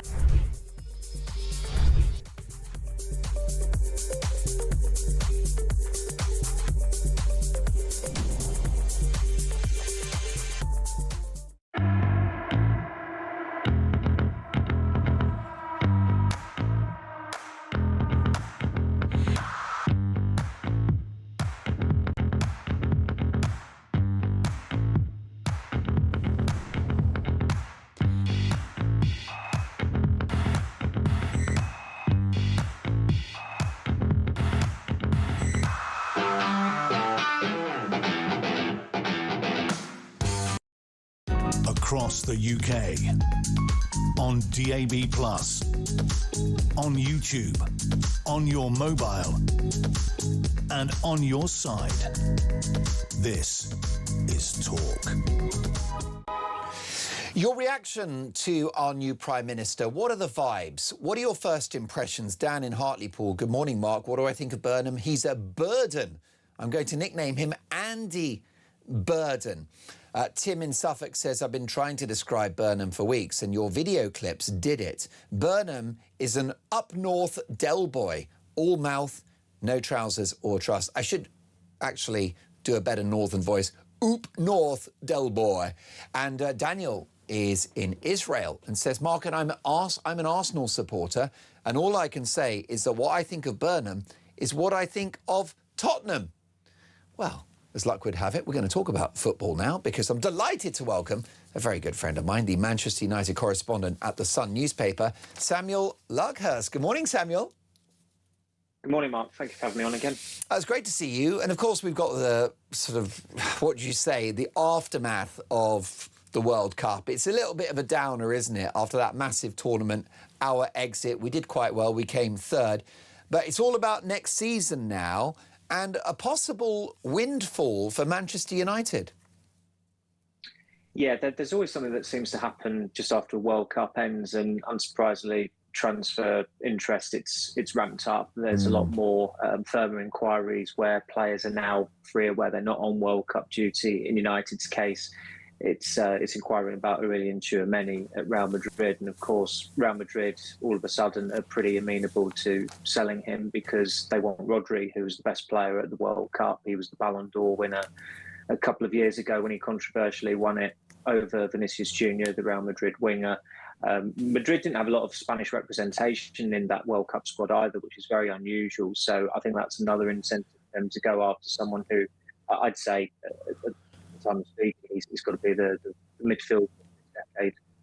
And, you know, Jose Mourinho fascinates me, Samuel, because he is famously a collector of trophies. And he wants to buy this player from Man City, and he will do that potentially by selling a player to Man United. Jose, though, has he still got it? I'd say so. I don't think you get a plum job like Real Madrid without having something in you, and he's still got that fire inside of him, as people saw when Benfica played against Real Madrid in the Champions League last season. He's someone who is not going to be everyone's cup of tea, but his record speaks for itself. He's been to Madrid before. He did a good job there. Is he not a bit of a dinosaur, though? He's not what you'd call a modern manager, is he, Samuel? Well, I mean, I'm not too sure about that. I mean, Benfica are still a pretty big club. At Tottenham, he was sacked, haven't got them to a League Cup final, and they put Ryan Mason in charge, and look how that ended. He's been in the game for such a long time, and to have that longevity is pretty spectacular. And unlike Pep Guardiola, he's not had that level of backing at clubs necessarily that Guardiola had, certainly at Manchester City. And Samuel, I'm a Spurs fan, so I don't have skin in the game, but if I were you as the Man United correspondent at The Sun, I'd be feeling quite optimistic. You've got a good manager in place and the makings of a good squad too. They're still short with the squad. They still need a defensive midfielder. They need another striker. They probably need another left-sided player as well. This season will be a litmus test of Michael Carrick as a Manchester United manager, head coach, because they're back in the Champions League. In his first 4 months, there was no European football. They had one game a week pretty much. So it was a little bit different. He's done an extremely good job so far, but I think we'll have a fairer gauge of how good he is a head coach at Manchester United after his first season. Samuel, I look forward to reading your coverage. Very excited about the season. Samuel Luckhurst is the Man United correspondent at The Sun newspaper. Why has Andy Burnham said so little about the economy? We're getting a lot about where this number 10 office is up in the north of England. We're hearing a lot about renationalisation, and we're hearing a lot about salami slicing your energy bills. But what about inflation, non-existent growth and unemployment? Herbie's in Harrow. Good morning, Herbie. Good morning. Well, with the sugar manufacturing now pulling up the shutters because of the cost of manufacturing, what's next, Mark? It's going to be disaster. We need to keep our industries going. We don't need to close them down. We'll be paying a very high price for it because we'll be forced to pay what the demand or the person manufacturing will make us pay. We're paying through the nose for everything as it is now. It's crazy. It is crazy. Herbie, let me give you a statistic on this Friday morning. Since Labour won the election, 150,000 jobs have disappeared from hospitality alone. That is 150,000 human beings that have lost their living and whose lives have either been disrupted or destroyed. Yes, totally. Well, this is it, Mark. I mean, to say, to lose a sugar manufacturer, which we all use, you know, most things do take bean sugar. Of course. What is next online, Mark? We can't carry on, you know, destroying industries, destroying jobs, destroying the future of this country, which is exactly what we do. Who's going to look forward to being sacked because we're closing down because of high energy costs? How can we be the highest energy producer or user in the world, for God's sake? How can we be? Herbie, I'm glad you mentioned the sugar crop and the fact that we're not able to produce as much as we did. And look at how farming has been attacked by this administration. And this is national infrastructure. This is food. Totally. Exactly, Mark. We will be paying, I said it many years ago, Mark, when they destroy the farmers, we'll be told we will pay what we've been told to pay by producers from out overseas because we're not manufacturing our own. We should be self-sufficient in everything, but we're not. We're relying on other people, and when we rely on other people, we pay the price, and that is over the top. Herbie, you're a genius, and I totally agree with you. Why do we import apples? Have you been to Kent or the West Country? It's only apples there. Apples are about the easiest thing to grow. Why do we import beer, potatoes, you name it, wheat? We should be homegrown. When I was a kid, it was always about buy British. Let's go back to that, shall we not? Folks, Andy Burnham has been in post for a few days. What are your first impressions? I'm looking for an out of 10 rating. I'll be giving mine in a special Dolan's Dispatch next.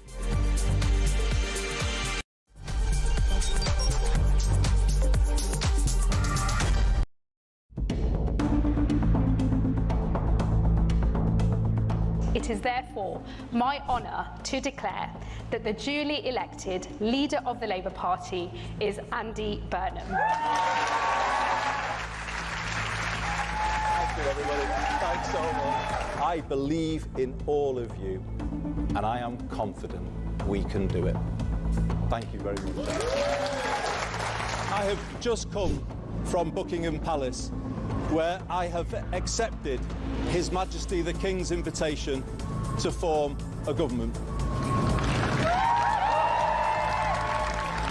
I know people at home are fed up with politics. I hear you, and I want to be honest with you.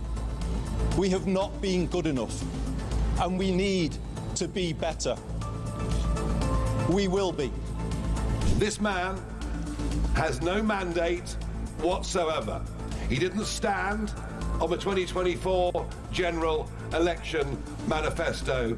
You cannot make the biggest change in British politics in 40 years without a mandate from the British people, and it will be only decent, right and proper to call a general election on that issue and to do it now. Our fifth Prime Minister in 4 years. Blimey. And, well, look, we want him to succeed. But will this one be any different? Andy Burnham, the new head honcho, the speed this all happened, I know this is a well-trodden debate already, is actually breathtaking. 1 minute he was Mayor of Greater Manchester. What, a month and a bit ago he wasn't even an MP. The next he's holding keys to number 10 without the country ever really having a chance to scrutinise him in a prospective prime ministerial nothing at all. We really know very little. I think Burnham has to walk a fine line. I think that's probably what's going on, because if he were to sweep into Downing Street and say, I'm going to change everything, I'm going to fix everything, I'm going to do things completely differently to Starmer, then people would say, hold on, mate, we need a general election in that case, because no one voted for that. No one voted for you to be Prime Minister. You weren't standing in the 2024 general election. We've never seen your manifesto. Who the hell are you? That's what people would be asking.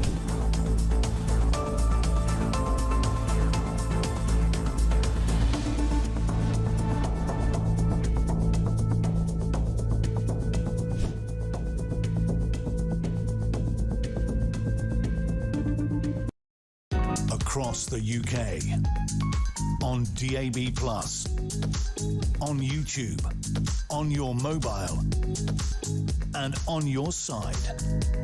This is Talk.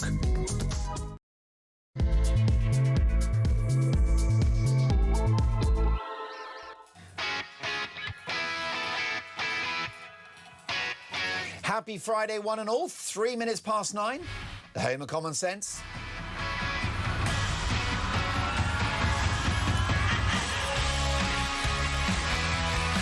Top of the morning to you. Welcome to Talk Breakfast. I'm Mark Dolan. A busy hour to come. Breaking this morning, barely a week after taking office, and Andy Burnham is already working from home up north in Manchester.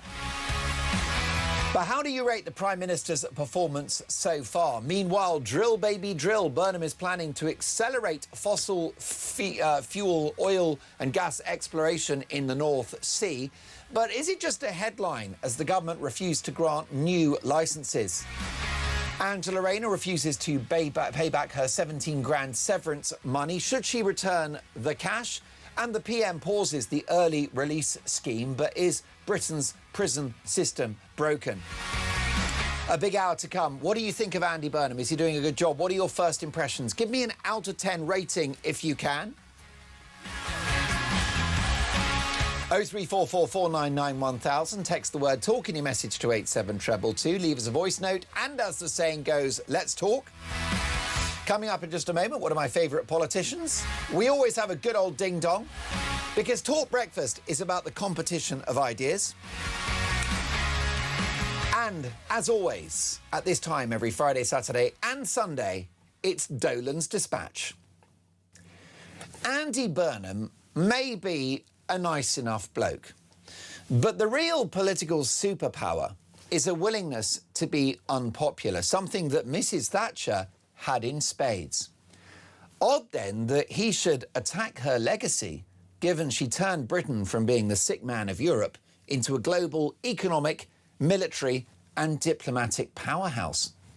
Does Andy Burnham not aspire to the 5% growth that we had annually under Mrs. T in the late 80s? You heard me right, 5% growth. At the moment, it's 0.1. Would Andy Burnham not like to liberate the working class of this country, as Margaret Thatcher did, with right to buy, share ownership and school league tables? Her genius was not worrying about being liked or being popular.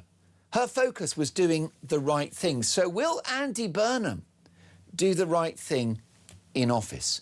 Now, you know, and I know, that the country is in real trouble.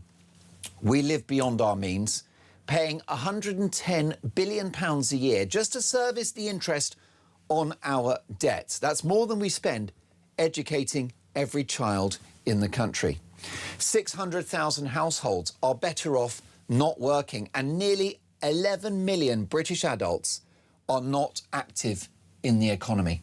Inflation is eating away at our savings and our wage packets. Public services are crumbling. Our borders are effectively open. And economic growth is more elusive than the Loch Ness Monster. Now, in my humble opinion, what the country needs is to cut the welfare bill drastically and make it pay to work, scrap the net zero target and sell our own oil and gas on the international energy markets, which would bring in billions, cut the red tape strangling businesses, incentivise firms to hire people and to invest. We're doing the opposite at the moment, and get taxes down across the board to generate national income. That's how you pay for the schools, the hospitals, the roads, and we can but dream the repairing of potholes. None of that will happen under a Prime Minister in Andy Burnham who thinks the 1970s were better than the 1980s. That's like thinking the film Jaws 3 is a classic compared to the original, or Rocky 7. Our new unelected Prime Minister, who has no mandate, wants to renationalise everything that moves, which is no guarantee of a better service. Worth noting that Scotland's nationalised water industry leaks a quarter of everything it supplies, worse than the privatised firms down south, and it's all in public hands. Now, credit where it's due, I welcome the £2 cap on bus fares across England. Andy Burnham looks to be serious about defence spending, and it's fantastic that jury trials will stay and digital IDs will go. But everything else that we're hearing points to higher taxes, more borrowing and lower growth. Please don't tell me that a second number 10 in the north of England will do anything about unemployment, the deficit or the cost of living. And the 6-month cut to VAT on household electricity bills will save the public, are you ready for this, £45 a year. And at the same time, bills are expected to rise by 94. So that saving comes from the Diane Abbott School of Economics.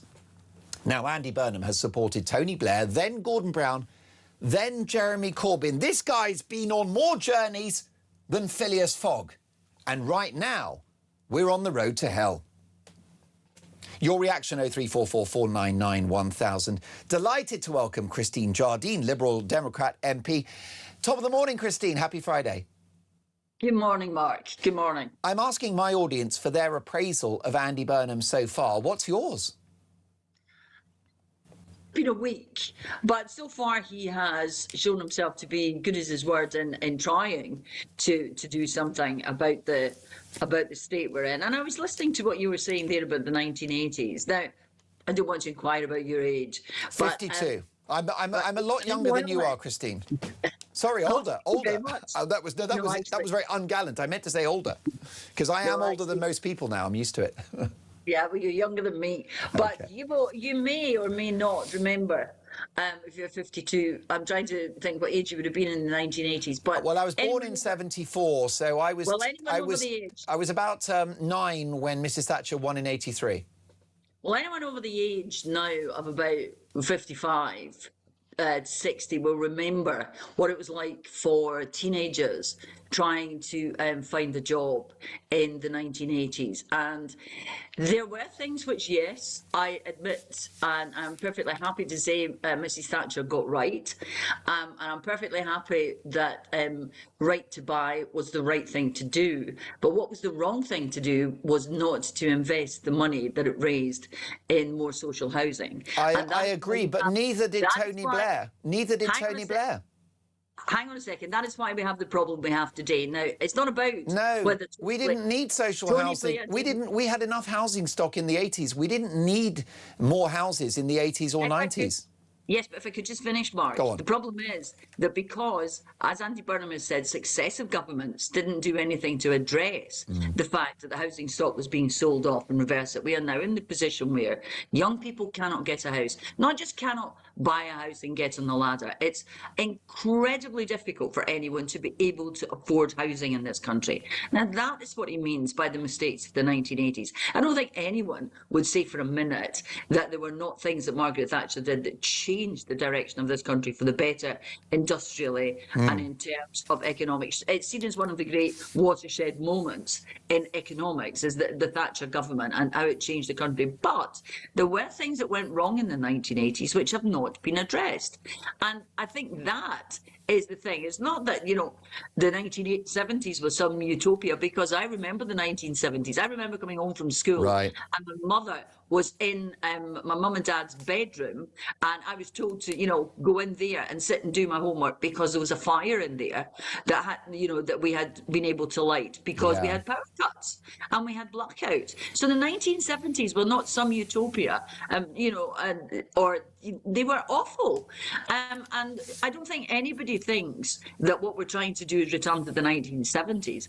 I think what Andy Burnham is trying to do is address those issues which have gone unaddressed and have created problems. It's not that Margaret Thatcher got it wrong, it's that things which didn't work out as expected, or that were measures like selling the housing stock. Right to buy is a great thing. Not replacing the housing stock was bad. And I think that's what any government now should be addressing, is looking at the housing stock, because I think that is one of the biggest problems that young people in this country face. Most definitely. And I think you're very fair and even-handed about the legacy of Mrs. Thatcher. I think, unlike the Prime Minister, Andy Burnham, you're not playing politics with the legacy of Mrs. Thatcher. You're acknowledging both her successes and her failures. And of course, it is in the DNA of the Liberal Democrats to be business friendly, and no one could argue that Mrs. Thatcher was not that. Do you think, though, it's a little cheap of Andy Burnham to effectively say to the public, when in doubt, blame Thatcher? No. I think you have to. I mean, it's an absurd thing to say, isn't it? I mean, I've got one for you, Christine. When in doubt, thank Thatcher. I think, you know, it's a long time ago now, and there is a lot of the public who will not remember anything at all about Margaret Thatcher other than what they've seen on television and what they've read in books. And I don't think this is about whether or not Margaret Thatcher was a great Prime Minister. And I don't think that's what Andy Burnham is saying. I think what he's saying is that there have been problems in this country since the 1980s. That we haven't addressed. But I think you're being really reasonable. You're being intelligent about it and non-tribal and analytical. He's not. Yeah. He's just grabbing a headline. I don't think so. I think what you've got is a politician who was successful in Greater Manchester, and if it was purely about grabbing headlines, I think he could probably have stayed in Greater Manchester and, you know, been the mayor and carried on there. But if you're in politics, you're in politics because you want to make a difference. And I think he looked at what was going wrong with the Labour government, to be honest, and said, no, I think we have to change this. And, you know, was, I don't know, persuaded or perhaps spoke to people within the Labour Party and said, no, we have to, you know, we're going in the wrong direction here, things are not working. But, you know, that's for the Labour Party to discuss. It's for Andy Burnham to explain to you what he's doing. As a Liberal Democrat, I look at it and I think, you know, we need stability in this country. And what we need is a Prime Minister who, for the next 3 years at most, will get us back on the right track. You can't blame him for everything that's happened since the 1980s. You can hold him to account for things that perhaps he did when he was a member of the Blair government. But what you have to do now, I think the public wants more than anything else, certainly the public I'm speaking to, is a Prime Minister who will stabilise the economy, who will get growth into the economy, and who will address those issues which young people in particular are finding, you know, making life difficult at the moment. The cost of living is a nightmare for so many people in this country, and we need that addressed, and we need it addressed quickly, and we need it addressed in a way that will sustain and will be sustainable through a very difficult period. I've been an MP now for 9 years, and for that entire 9 years we've had a revolving door in Downing Street where, you know, one Conservative Prime Minister after another just didn't seem able to hold it together. Keir Starmer wasn't doing an awful lot better, and now hopefully this government will stabilise things, because anyone who wants the best for this country wants some stability and some growth. And I'm with you on that. And I'm going to love bomb you briefly, Christine, and say that I think one of the underrated administrations of this century was the coalition government of 2010 to 2015. with Nick Clegg as Deputy Prime Minister, with my old pal Vince Cable as Business Secretary. And I thought it was an effective administration because they got the deficit down. It was, as a percentage of GDP in 2010, it was 10%. It was 2% by the end of those 5 years. And they got the economy growing. And here's another stat for you, which you can boast as a Liberal Democrat. 1 million jobs were created in the private sector in those 5 years. That's the sort of policy we need. And what did they do? They had austerity. Well, basically, the country lived within its means.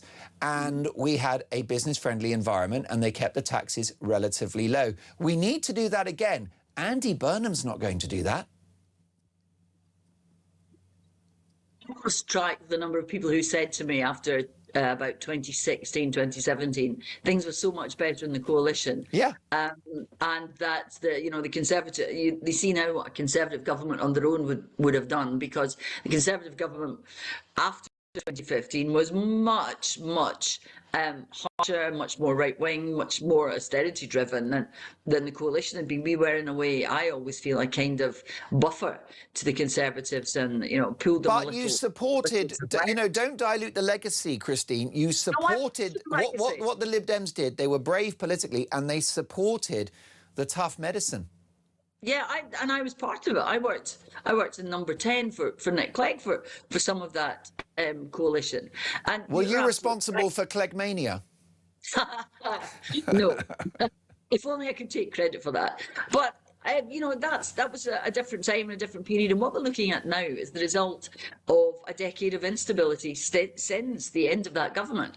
That government was arguably, I would certainly argue, the last stable government, the last consistent government that we had in this country.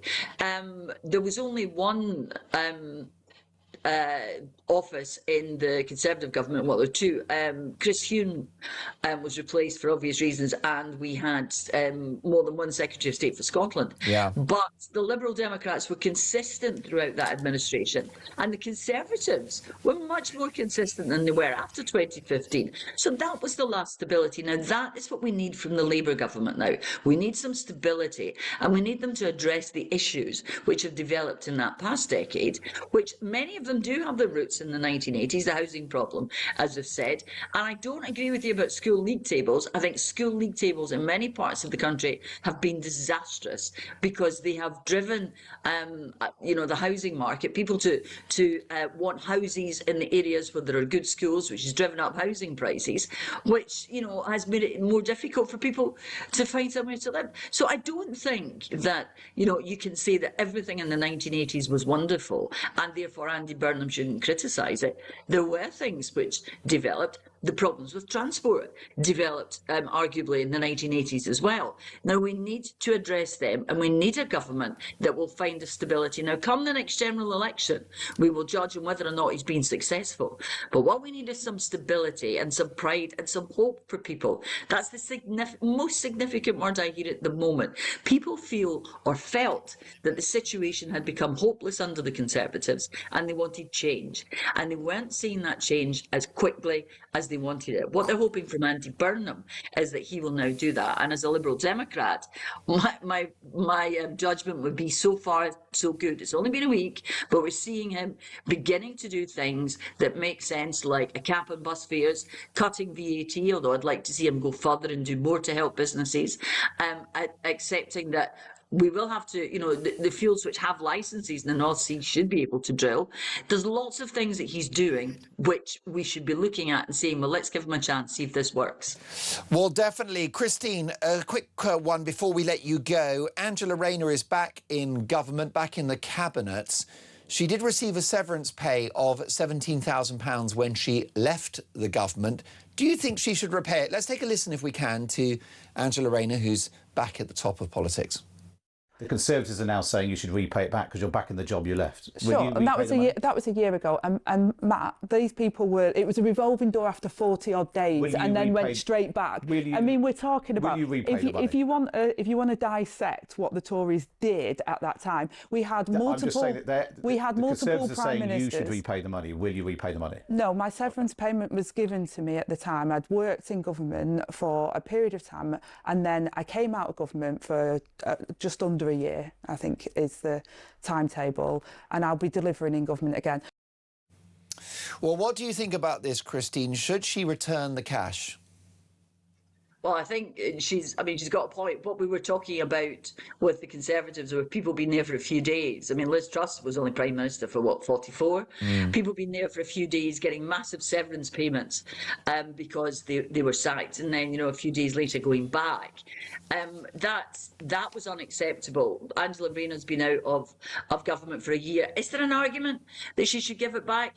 Well, possibly, but then again, it has been standard practice for a very long time that ministers get severance payments when they leave office, and that's because of the expense involved and the fact that they're losing money.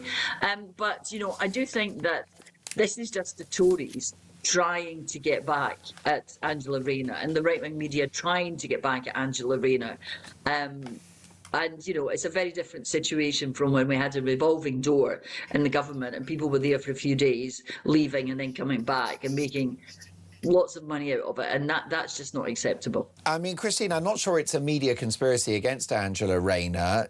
She left, she exited office because of this issue around stamp duty, which is a bit awkward given that she was the housing secretary. And just briefly, Christine, what would you say to my viewers and listeners who think it's not right that she was forced to leave office? She gets money, she goes back in and doesn't pay the cash. Just lots of my viewers and listeners feel that in their workplace they would not receive the same generosity.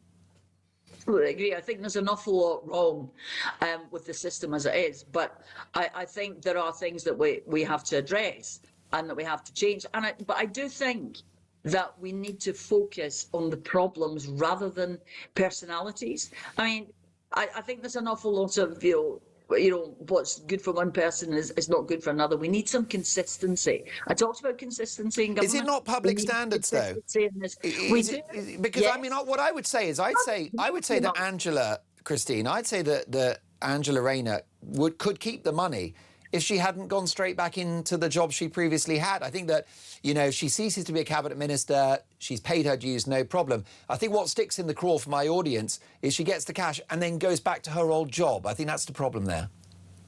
Well, I think that is a question, as you said, for the standards. I'm not disagreeing with you. I do think, but I'm also not disagreeing with part of what Angela said. I think, you're going to accuse me of being a Liberal Democrat here, and I take it on the chin. I think there's a lot of what Angela says is true, that there was a revolving door under the Tories, and they did make a mockery of the system. They did, being in office for a few days, then getting a severance payment, and then going back shortly afterwards. There was a time when it was costing the taxpayer a lot of money, and it wasn't fair. Now, whether or not that should apply to everyone is a different issue. When it comes to Angela, I think that she is in a very difficult position because she's done a lot of things which have been questioned by the media, have been questionable. She had the stamp duty issue. Now, but I do think that it is perhaps something that we need to look at in the big picture rather than pointing at one person. We need to look at the principles of who gets payments, who doesn't get payment, and I think that's the way we look at it rather than picking on individual ministers one at a time. Well, that's interesting, Christine. I think you're suggesting that maybe there's a bit of a witch hunt against Angela Rayner, and it's an interesting thought.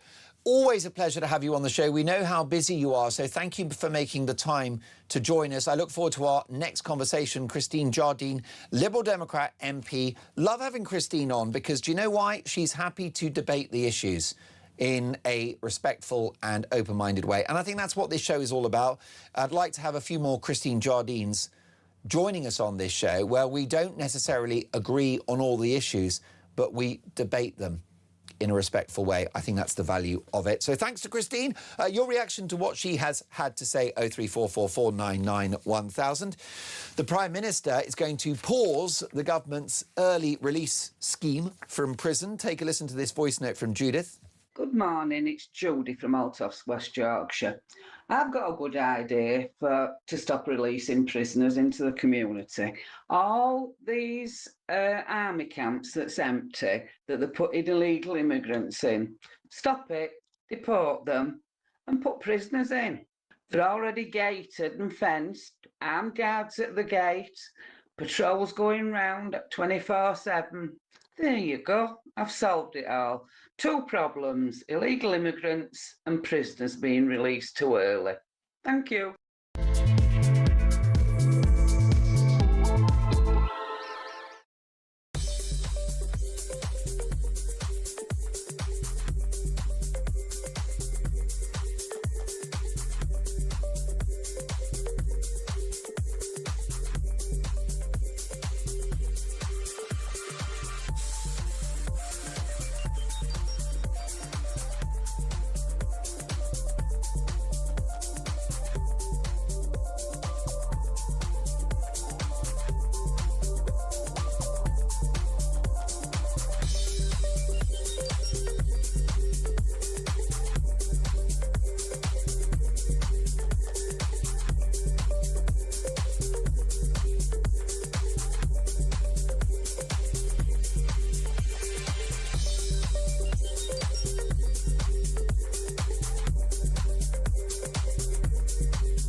Current affairs, international news, letting criminals off while sending...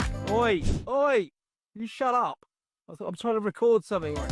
Stand by for 3 powerhouse hours of breaking news, challenging views. I don't give a flying damn about international law. I think people will viscerally reject this.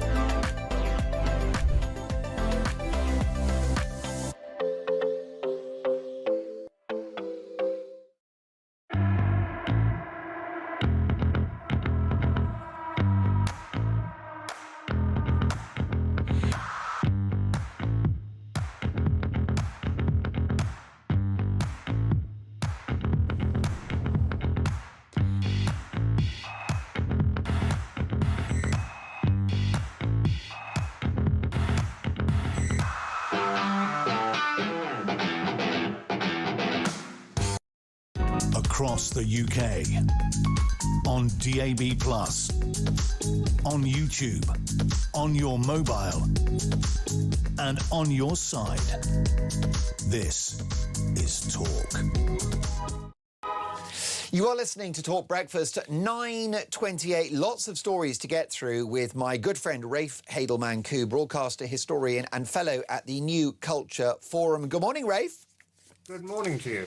Rafe, I've got lots of stories I want to get to. Are you across this outrageous set of remarks made by Jamila Jamil, ex-BBC presenter? I have. I've tweeted about it already. This imbecilic nincompoop, as I called her, or a privileged prep school princess who is so removed from society that she is... Well, anyway, what's your question? Well, I want to ask you about it. I know it's not on the list, but I had to get your thoughts at the top, because she's claimed that British people are the most evil in history. She, of course, was born in London herself, so maybe she'll be writing the cheque for the £43 trillion that she believes we owe to India for reparations. I mean, unfortunately, there are a lot of young people on the progressive left who think that this country is wicked and that the history books are just basically stained with blood. Yeah, you know, in 2004, 81% of British youth were proud to be British. Today, it's 40%, only a minority. Shocking. That's an amazing decline in just 20 years. It's no surprise, given, of course, the complete takeover of our institutions by the left, who preach nothing but hatred towards Britain and denigrate its past and denigrate its heroes. And people like this woman are poster childs of this. And I have nothing but contempt for people whose parents came here for a better life, but who spend their time not giving thanks to the nation that gave them what they have, but instead denigrate it, whilst at the same time praising their ancestral homeland, as she does for India and Pakistan. The reason she's a success in the world is because she went to a prep school in Hampstead, she went to a public school, and she was hired for her most famous job in an American sitcom because of her plummy English accent. Everything she has is given to this world. She's one of these characters on the top end of the scale. We often talk about the poorer communities who don't feel engaged with British society and live segregated lives. She's on the other end. She fails Norman Tebbett's cricket test. Who do you support in the match? I bet you she would support Pakistan or India over England. I have nothing but contempt for that sort of a person. And anybody who cites the £43 trillion myth that Britain sucked out £43 trillion from India should be barred from ever having an opinion in public again. Most definitely. Let's take a listen to young Ms. Jamil. Americans think British people are so sweet, which is crazy because British people are truly the most evil people in history. Like, they are Thanos. Well, there you go. I mean, I wish the woman no ill will, Rafe. I knew her years ago. She was quite charming. Unfortunately, it's my personal view that she's been infected with the woke mind virus, which makes you hate this country, which doesn't really make any sense whatsoever, given that we gifted the world the Industrial Revolution, the rule of law, free markets, and we ended slavery at great cost. So, you know, these people are bonkers. They're mad. I would suggest, though, Rafe, that these people are dangerous too, because they're lying about Britain. Yeah, they're lying out of, whether it's out of ignorance or willful blindness, or whether they're just being disingenuous. You know, you can be generous on that front. Imagine saying that the British people are the most evil in history. What is she saying? That we're worse than Nazi Germany in the extermination of Jews, homosexuals, the disabled, gypsies, Poles and Slavs and others? Worse than Stalinist Russia with millions dying there, not to mention the Holodomor in Ukraine? Worse than Chairman Mao in China? Worse than the Belgians in the Congo, or indeed, of course, the non-European empires that committed cannibalism, human sacrifice, the Mughal Empire in India, where millions of Hindus and Sikhs were killed by their Muslim overlords. And this goes far wider than this cretinous woman. The BBC and the Victorian Albert Museum have both had exhibitions and documentaries celebrating the glorious architecture and art of the Mughal Empire, an empire that killed millions of people who wouldn't convert, boiled them in oil, tied their heads to cannon.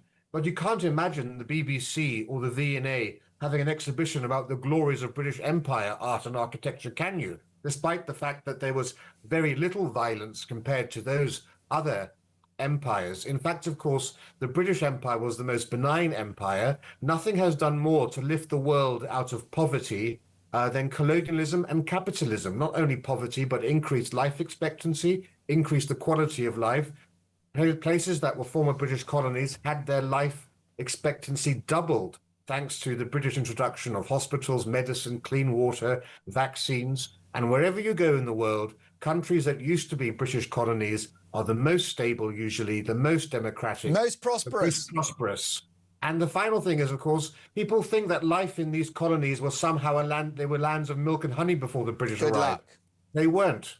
The British, when the British were there, they stopped cannibalism in Africa, human sacrifice, FGM they tried to get rid of. In India, they got rid of infanticide for young girls, or they tried to stamp it out. They allowed Hindu women to remarry. There's a huge amount that the British Empire achieved. Yes, there were negatives, but we should celebrate the fact that the British helped to advance the world, including women like her, who, thanks to the British Empire, she's able to become a celebrity. If the British Empire hadn't been in India, she'd be living a very different life. Did we also offer the Third World a little bit of infrastructure too, by any chance? Yes, well, people talk about decolonization. Were there one or two bridges? I don't know, were there any water towers or drains or irrigation? I'm just asking for a friend, or like rail lines. Well, the great virtue signaling phrase of the day is decolonization. We must decolonize our countries.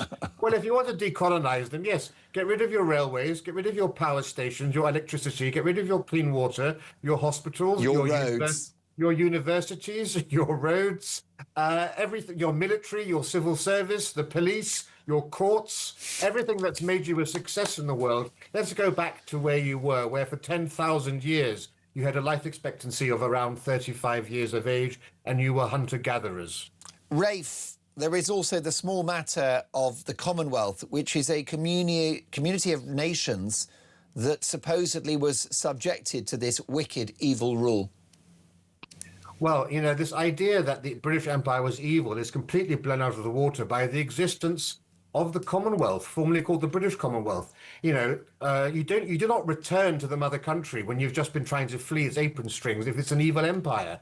Look at a real evil empire. Look at the Soviet Union. When the Soviet Empire collapsed, what was the first thing that the Poles, the Czechs, the Hungarians, the Romanians did?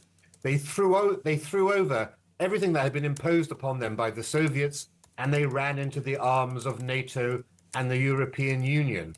Contrast that with the British Empire. When independence was given, they didn't throw away all of the institutions that the British gave them. They loved having Parliament, the common law, the English language. They embraced all of those things.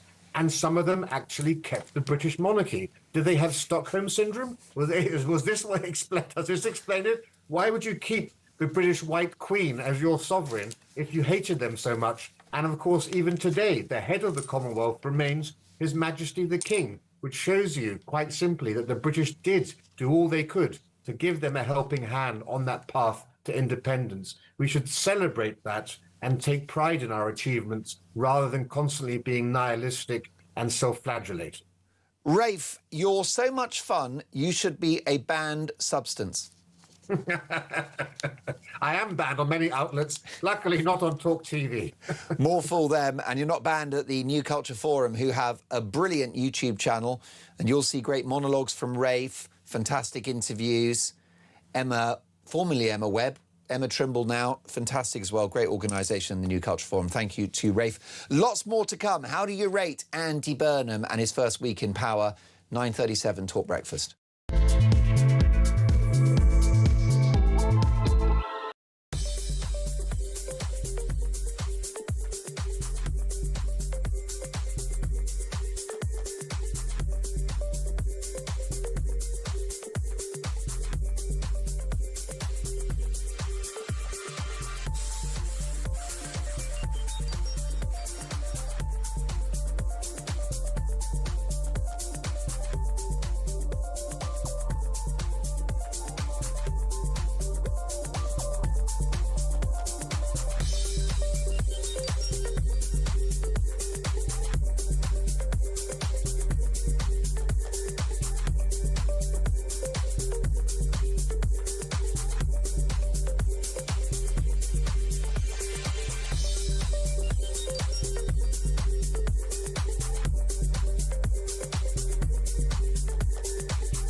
Across the UK, on DAB+, on YouTube, on your mobile, and on your side. This is Talk. You are listening to Talk Breakfast, and an interesting development at the BBC as the corporation consider putting the iPlayer behind a paywall. Of course, this is the digital platform by which you can watch BBC television programmes. Let's get reaction from former BBC star Sally Jones. Good morning, Sally. Lovely to see you again. It's been a while.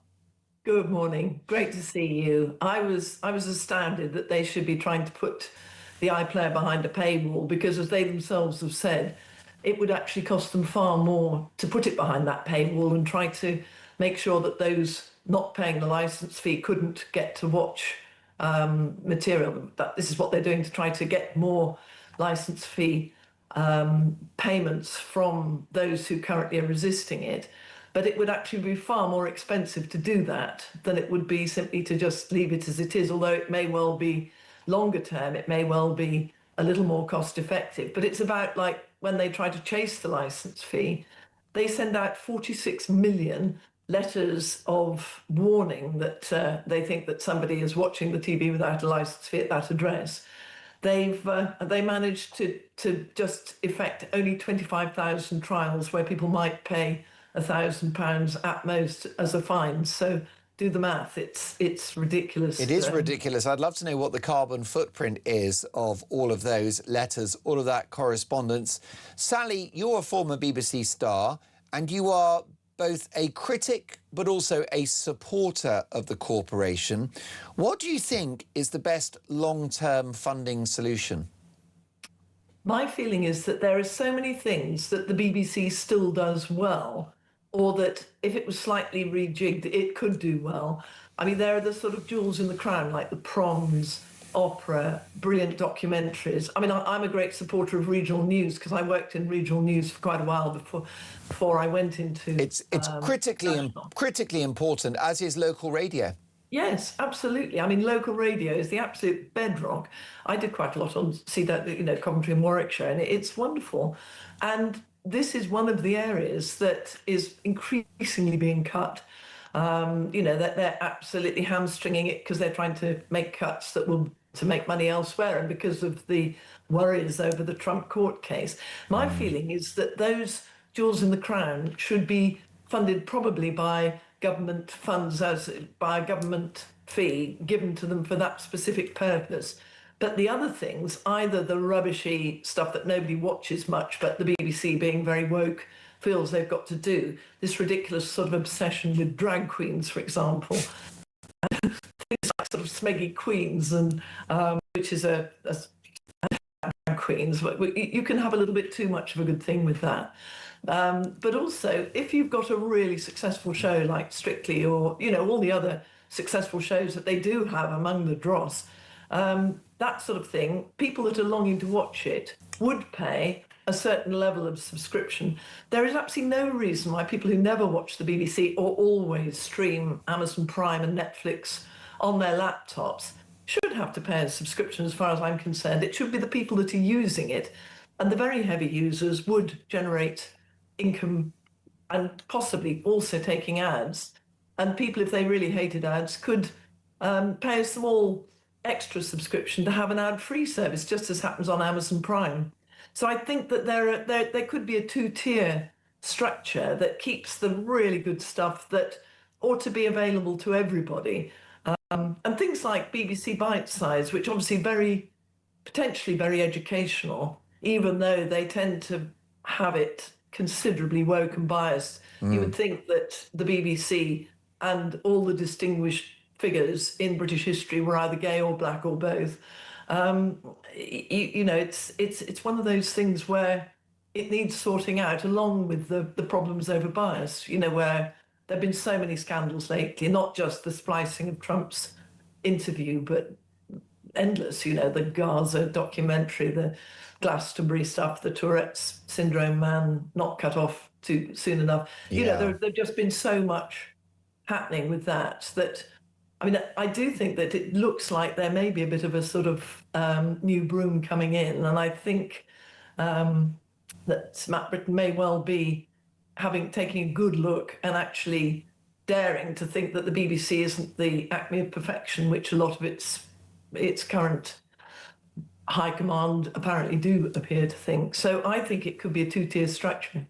And Sally, we don't really have to debate the future of the licence fee, do we? Because it is disappearing before our very eyes. There are lots of people who break the law by not paying it, but there are many more who are legally not paying it because instead they're looking at Netflix and other streaming services. So it is self-destructing anyway.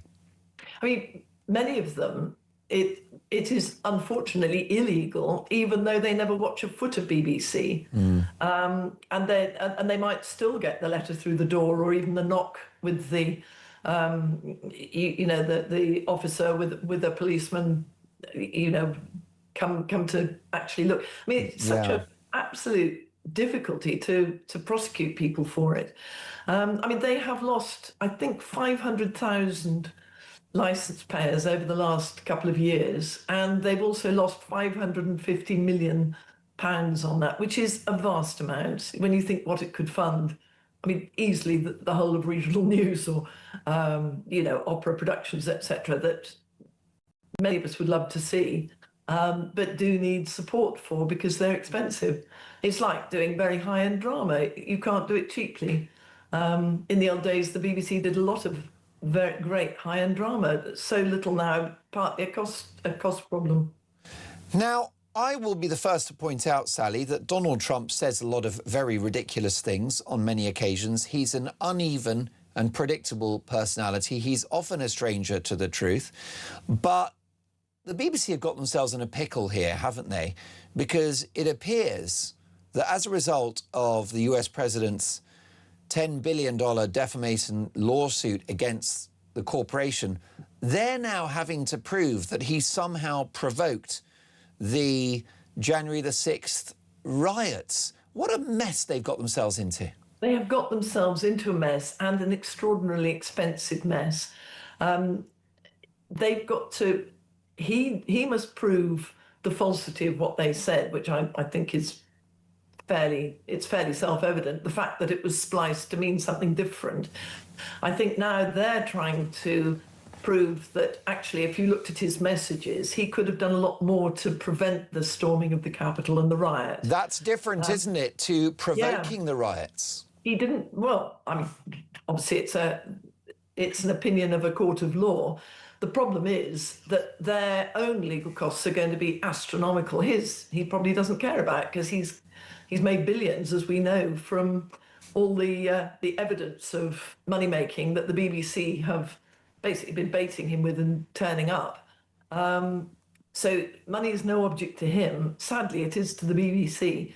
And instead of maybe issuing a grovelling apology at the time and trying to pay him off straight away, which would have probably saved a fortune, even though it would have been a bit humiliating, they're now sort of doubling down, and they're trying to prove, as you say, that he did somehow incite those riots.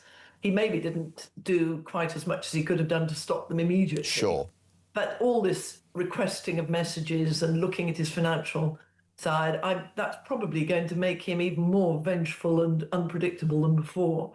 So it's probably not the best. It's not the best way of going about it. And, you know, my heart bleeds for the amount of money they stand to lose and all that money could have bought. I mean, I hope I'm wrong. I love the BBC. I love much of what it does. But there are specific, very bad areas, the bias, the entitlement, the sort of metropolitan-centric viewpoint, which those of us living outside London, those of us living in the country, see very clearly. And those actually working in the BBC and living in agreeable bits of Islington and Brixton, you know, they're the ones who do not see it. Sally, ultimately, we've discussed this before. We know that the BBC needs to secure a long-term funding model which is satisfactory to the British public, who effectively own the BBC and pay for it. But there needs to be a cultural change too. You've talked about the woke programming. I mean, based upon various elements of research that I've looked at, around 5 to 10% of the UK population would identify as progressive left or woke. There are lots of other Labour supporters, for example, who are not politically correct. And yet the proportion of shows on the BBC that are suffused in this ideology is far greater than 5 to 10% of the output. Do you think the BBC can change? I think they will need a root and branch reform, and I think they will have to change an awful lot of their staff. I had a chat with various friends still working there, and we all agreed that if you were to ask the opinion formers in many of the news and current affairs programmes, those who are actually selecting what stories are chosen to show and the way in which they're shown, for example, if there's anything to do with reform, they will have 5 people anti-reform and one very weak person arguing on the side of reform. It's as though their thumb is in the scales the whole time, that they are trying to kind of force people to think in a particular way by portraying reform and the right-wing consensus in a very unflattering and unpleasant light, when they appear not to realise that a good proportion of their listeners are actually in sympathy with at least some of those views. That many of the BBC have this idea that migration, unfettered migration, is an entirely good thing. Well, I would be hard pushed to find anyone in the provinces who would take that viewpoint, except for a few woke lefties, and ditto a number of the other sort of sacred cows of the left. Well, you're so right. A majority of Labour voters are against illegal immigration. Yeah. You've only to see the effects of it. We've seen it locally here. I live in Warwickshire. Awful things happening in Nuneaton. Poor little girl raped. You know, great numbers of people, of young, footloose men being put up in hotels, previously perfectly nice hotels, and because they've nothing to do, making a nuisance of themselves in the whole area, and of course getting a bad name for all migrants, whether illegal or not. And that's a shame, because many migrants are of great value to Britain. I mean, we couldn't run the NHS without them, for example. But the problem is that that unfettered, and having the BBC trying to make out that they're a wonderful thing, you never ever see, for example, a drama where a migrant of any foreign country is shown as other than saintly or a victim. Whereas you and I know that is not always the case. You know, that Correct. The thing is not sort of populated with little plaster saints. Sally, such a delight to see you again. It's been too long. I look forward to our next on-air encounter. A bona fide, brilliant broadcaster there, Sally Jones, ex-BBC, with her thoughts on the corporation considering placing the iPlayer behind a paywall. Lots more to come. It is 9:52, Talk Breakfast.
The Crown is facing its gravest test in decades, and the royal tea from Talk is your front row seat.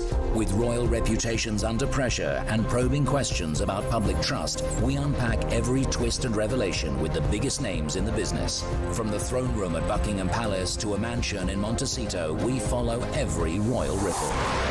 Never miss a moment of The Crown in crisis. Subscribe to the royal tea from Talk on the app or wherever you get your podcasts.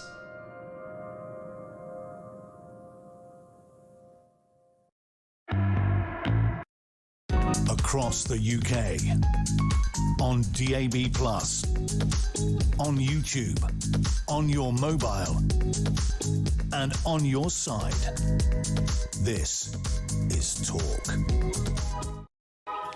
How do you rate Andy Burnham after around a week in office? Here's a voice note from Steve. Steve from Manchester. I'd just like to say I'm absolutely buzzing that Andy Burnham's in Manchester today. It just means that Crackadilly Gardens is going to be cleaned up. It'll be an absolute paradise again.